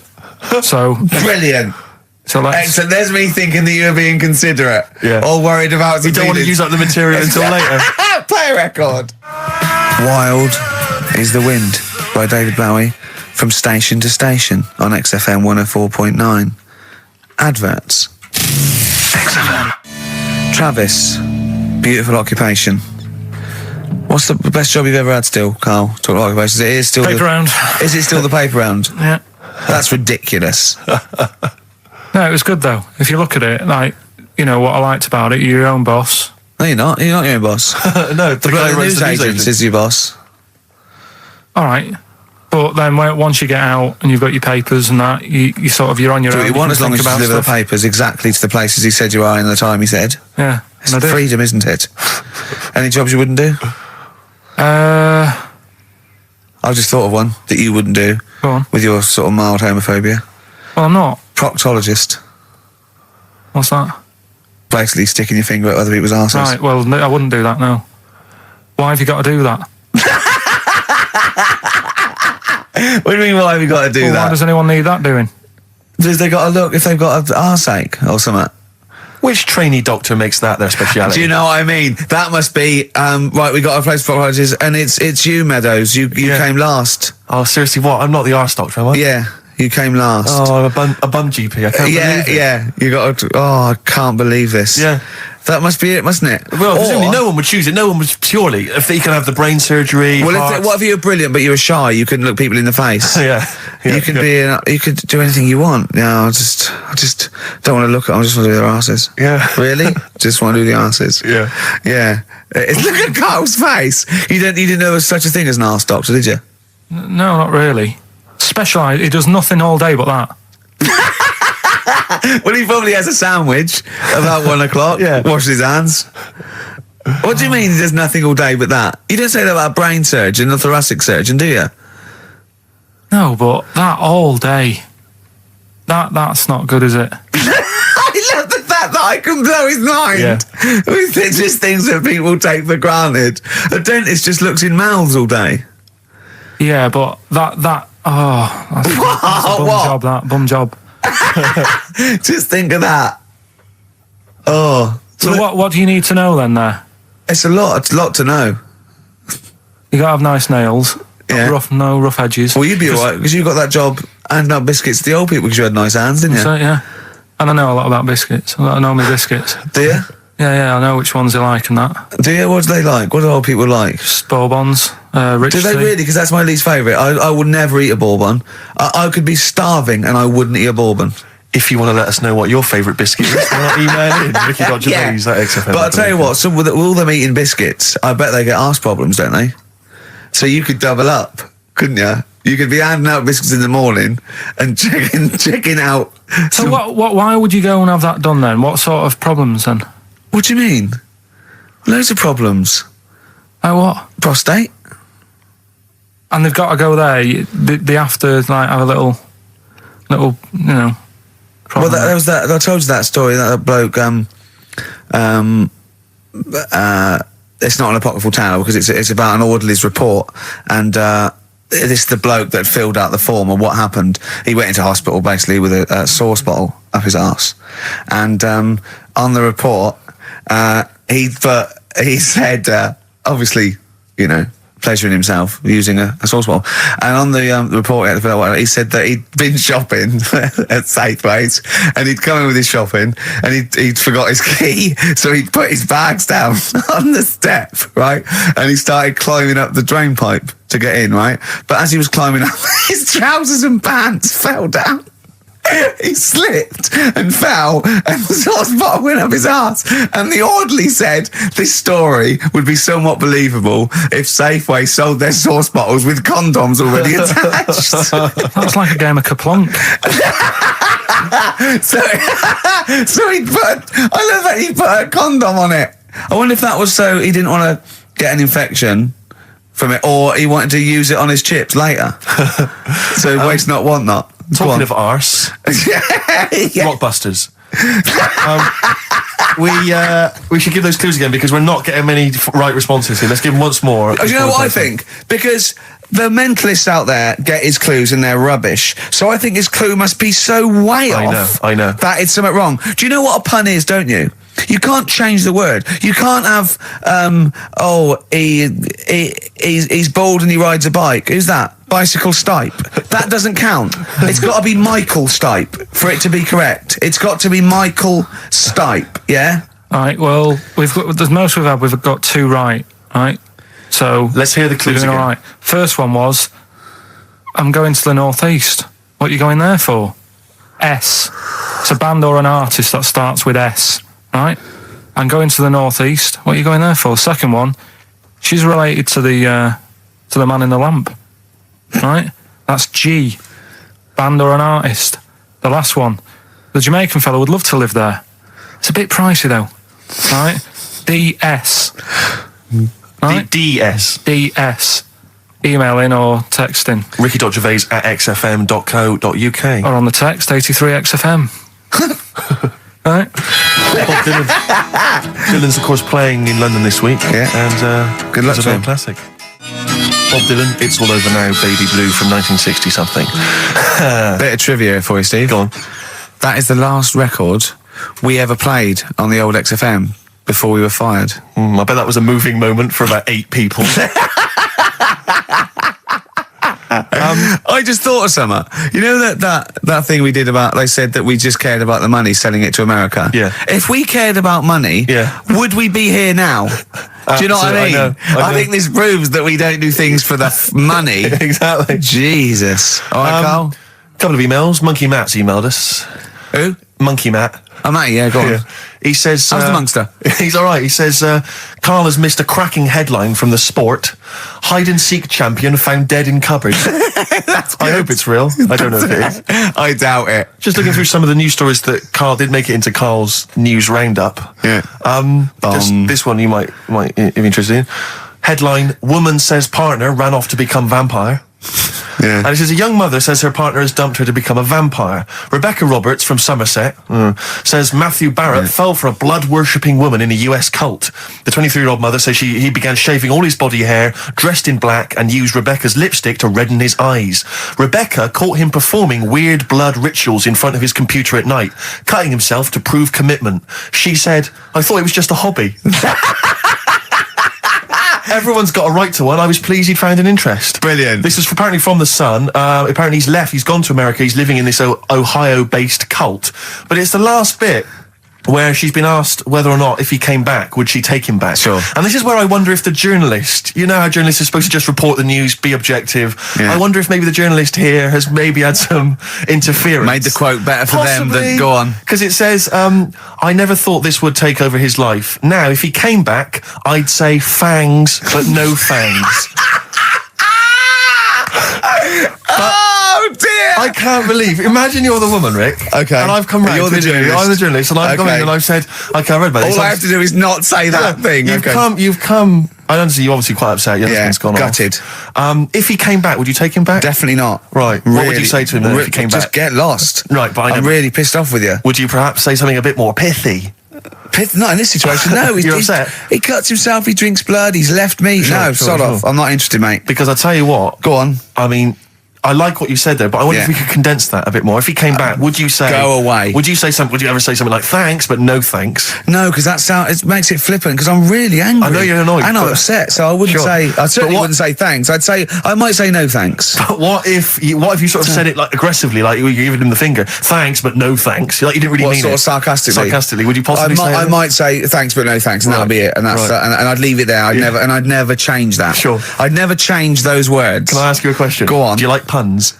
Hate them. Right. I don't like It's Countdown. interesting. I don't like QI. I don't like any of those posh Cambridge, Oxford types. I hate puns. If you had to say thanks, but no thanks in the form of a pun, what would you maybe say? I wouldn't. I never would. Right. I'd say thanks, but no thanks. I would. I mean, I feel embarrassed that I'd even say that because I don't think I would even say thanks, but no thanks. Okay. But if I did go that far, I'd leave it there. Sure. So- have you ever noticed, as I have, Go on. the similarity between the word thanks and fangs? Not really. It's very similar. Not Thanks, really. fangs, F-T-H, there's a K, Fangs very much. G, it's A and S. Well, the A, the N and the S, but that's about Would it. you agree it sounds marginally similar? Yeah, Is sort it of. possible you might one day say fangs, but no fangs? I wouldn't know. Right. I could put that though, could I? But don't say I said it. Right. I mean, yeah. Fangs, but no fangs. Yeah. This is the thing. Just, if you ever read an article in The Sun, The Mirror, anything, do not believe it. Really seriously question and query it, because If it ends with fangs, no if fangs. it ends with a pun, Yeah. almost certainly they never said it. Feeder. Do you know what? I'm annoyed at now, right? We've got another ad break coming up. How many ad breaks have we had in this show? I know. Carl, how many ad breaks have we had in this It's only show? about 3 or 4 an hour. 3 or 4 an hour, so about 3 minutes. So, 20 minutes. 20 minutes is wasted on shite. I mean, apart from the stuff we talk Well, about. it's funny you should say that, because someone said to me last week that they felt that there were more adverts now on the show than there used Are to there be. more adverts Rick, in this I think, show? though, I think, just checking some of the emails, I think that's because people are requesting them. They find them more entertaining than what we're giving them. But can't we sort this out? Oh, don't go on about it. No, can't we though? Why can't we have less? Why have we got so many? Is it? It happens, doesn't it? Well, no. You can't listen to radio in after every record. It's bad enough trying to keep them listening with the rubbish we come out Yeah, with. we've got Rockbusters here. Let's get them back. Right? Right, Come on then. first, it's, Right, has anyone got all 3? No. No, right, okay. So there's some. I'm going to ban Rockbusters. Okay, go on then. What are the clues again? Tell me the answers. Well, give us the ones that they did get. All right. Well, they did get. She's related to the man in the lamp. What's that? That was G. Gina. That was Genie. Genesis. All right. Genesis. Like Genesis. So it's the sister of the genie. Genesis. Genesis. They got that one. No. What's the band's name? Genesis. So, no, Genesis. say the band name. Genesis. Right, okay. Well, I don't get it, because Genie is just nothing like that. Well, they did, so don't worry about it. Stop worrying about the ads, stop worrying about that, all right? The third one was, the Jamaican fella would love to live there. Go on. But it's a little bit pricey. Go on. Right? That What was the initial? DS. Deer Streets. Right? What? It's a dear street to live on. Deer Streets, oh yeah, I haven't heard of them. Are they a band? That's Dire Straits. No, it's not Dire Straits. It's not Dire Straits. Dire Streets. The Jamaican fella. Go on, make it sound like that. Like Dire Streets. Dire Streets. Do it again. No, it's still not. Keep going. I haven't got it yet. Go on. Dire Streets. Dire Streets. They got that one as well. So. All right. Well, let's hear the one they did. Can I do an impression of a Jamaican fella saying Dire Straits? Right. Dire Straits. The first it's not one, the same. The first one they struggled with was I'm going to the northeast. What are you going there for? Well, when you say struggled with, no one got this. No one got it. Go on then. Didn't even attempt it. Okay, do on the northeast. What? I'm going to the northeast. What are you going there for? Seal. Seal? What? Hull's up in the northeast, isn't it? Hull is, yeah. Hull, yeah. Yeah, so I haven't heard of them either. Is that a seal, right? So that works. Who's Seal? Seal. Oh, Seal. Yeah. What's that got to do with the north, though? Seal. That's the way I'd say it, isn't it? Okay, that's the end of Rockbusters. Unbelievable. That's the end of Rockbusters. I can't believe we even brought it back, Rick. Right. I'm serious. That's the end of Rockbusters. Can I be honest with you? Go on. I'd love to hear some adverts now instead of that. Well, so would I. Adverts are better than that. I'm just saying, Laura. Doesn't matter. Laura's the one with. Well done, Laura. Right? She hasn't got to, but we'll give her that. Yeah, just play the ads. I'm actually looking forward to the ads. Really looking forward to it. I hope there's a phone. Black Rebel Motorcycle Club. We're all in love on XFM 104.9. Sorry about Rockbusters. That's the end of it, definitely, because it was dreadful. Do you know what I mean? It's not. Do you know what I mean, Steve? Yeah. It's quite funny, but that was awful. I mean, we've apologised for that quiz so many times. I know. We've given it. I think it's 2 comebacks. Like it though, don't they? No, they don't like it. They don't like it because it's like it, that's two. That's people. No. That's the end of that. Less adverts next week. Sort that out. Yeah. Because it's awful. 20 minutes of adverts. Do you know what I mean? It's not what people listen for. So, right, redeem yourself. Have you got the film thing you're in? Right, yeah, I'm in a film. It's Pulp Fiction this week. Right. Changed it a little bit, tweaked the storyline a little bit. Okay. It's just to make it better, yeah. It's just do you know I've talked about Suzanne's hair and that? Yeah. About when she got it cut, didn't like it and that. Yeah. So it's sort of about that. Listen to it. There'll be a question at the end. You can win some good stuff. Yeah. Well. Right. So, and this is a scene where they're in the restaurant. Do you know when they're about to do the robbery? Yeah, play. So it's not a restaurant. I've changed that. It's a barber's. Right. All right. Okay. All right. God. There you go. Then. Is there going to be a question after this? Yeah. Okay. Right. Girlfriend came in here earlier. Had a haircut. I'm not happy with it. Look at the state of that. Well, don't laugh. Yeah. I mean, I don't want to cause any fuss, but just want you to sort it out. Afraid I can't do that. Well, you can do that because it looks a mess. Look, my friend, this is just where you and I differ. Well, you've got to do something because look at it. When she came through the front door at home, I thought Dave Hill out Slade had walked in. Funny, I was thinking the same thing. Look, I don't want to cause any problems or anything. She hasn't even seen it properly yet. She sort of had it cut and came straight home and didn't look at it. Suzanne, just look in that mirror. Look what they've done to your head. God damn it, what is it? Suzanne! No! We're not gonna do anything stupid, are we? I'm the manager here. There's no problem. What do you mean it's not a problem? Look at the state of her hair. Be calm, cooperate, and this will all be over in a minute. I want to go home. No, we're not going anywhere until they've sorted your hair out. I'm not walking home with your hair like that. It's embarrassing. So let's just get it. You die. No, forget having it dyed. Just get it cut. Colour's not a problem. Just sort it out. Just get rid of. Let's see what we can do. Right. Good. Look at it. Look at the state of it. I'm trying real hard. Suzanne, just keep your head still there so we can... Just hang in there, baby. You're doing great. I'm proud of you. Just sort that bit out there. Just cut that.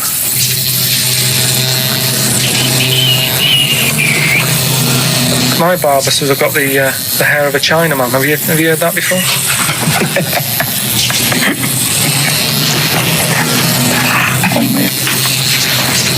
What?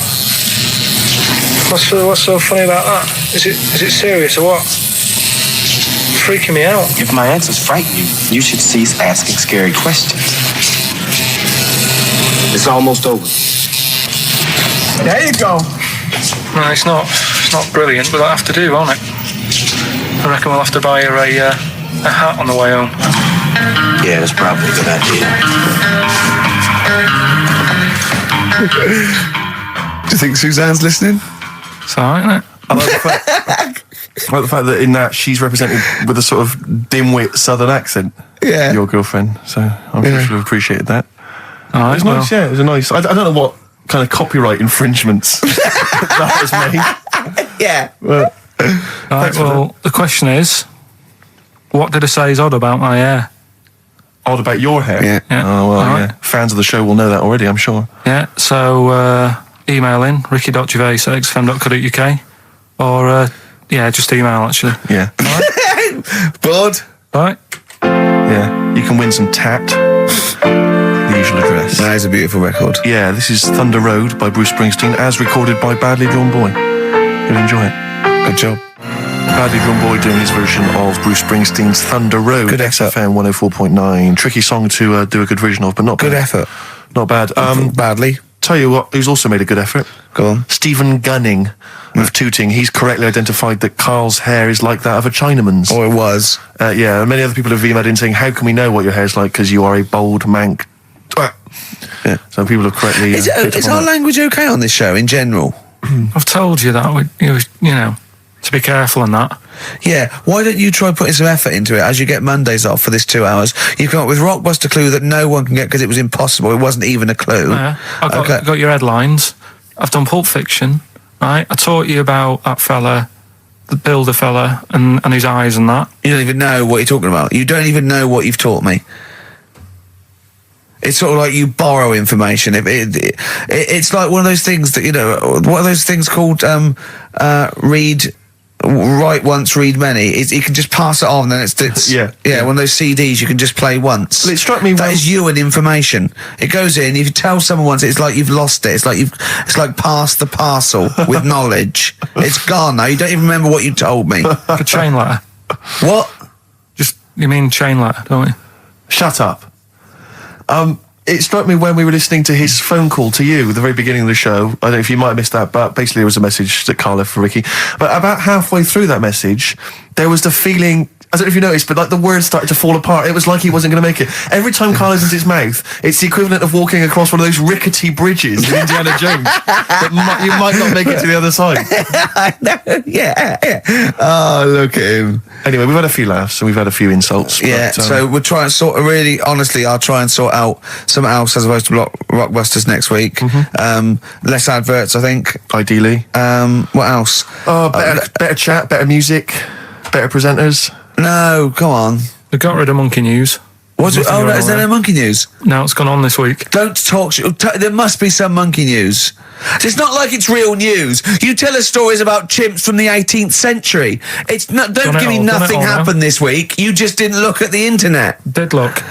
And there's no news. Nothing happened. There was one little bit of Monkey News about how you can now buy tea that's been picked by little chimps because it tastes good.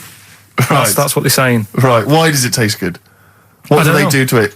I don't know. It just annoyed me. Is it those chimps from the PG Tips Act? Well, that's the annoying Are they thing. dressed up, having funny conversations? Well, like that's in a the house thing. somewhere? Everyone made a fuss about, that's cruel making them pick a piano up. Yeah. If I was a chimp, I know what job I'd prefer. Sure. Do you know what I mean? Doing removals rather than standing in a field picking tea and that. Yeah. I love the fact that he probably thought that was a documentary. Yeah. He thought it was a trailer for a Channel 4 programme. Oh, we'll be back next I've week. got a little treat for them. Right, that winner of the DVD, watch the behind-the-scenes footage because you see Carl's little round head. So they're enjoying that. Who won that, by the way? We've given that away, haven't we? Yeah, we forget what it was. It's gone. Oh. Don't bother Laura. watching the rest of the stand-up, though. It's a bit poor. Leave you with 50 Cent's outfit. Fiddy, I called him Fiddy. Fiddy, I yeah. called him Fiddy Cent. Back next week. Fiddy.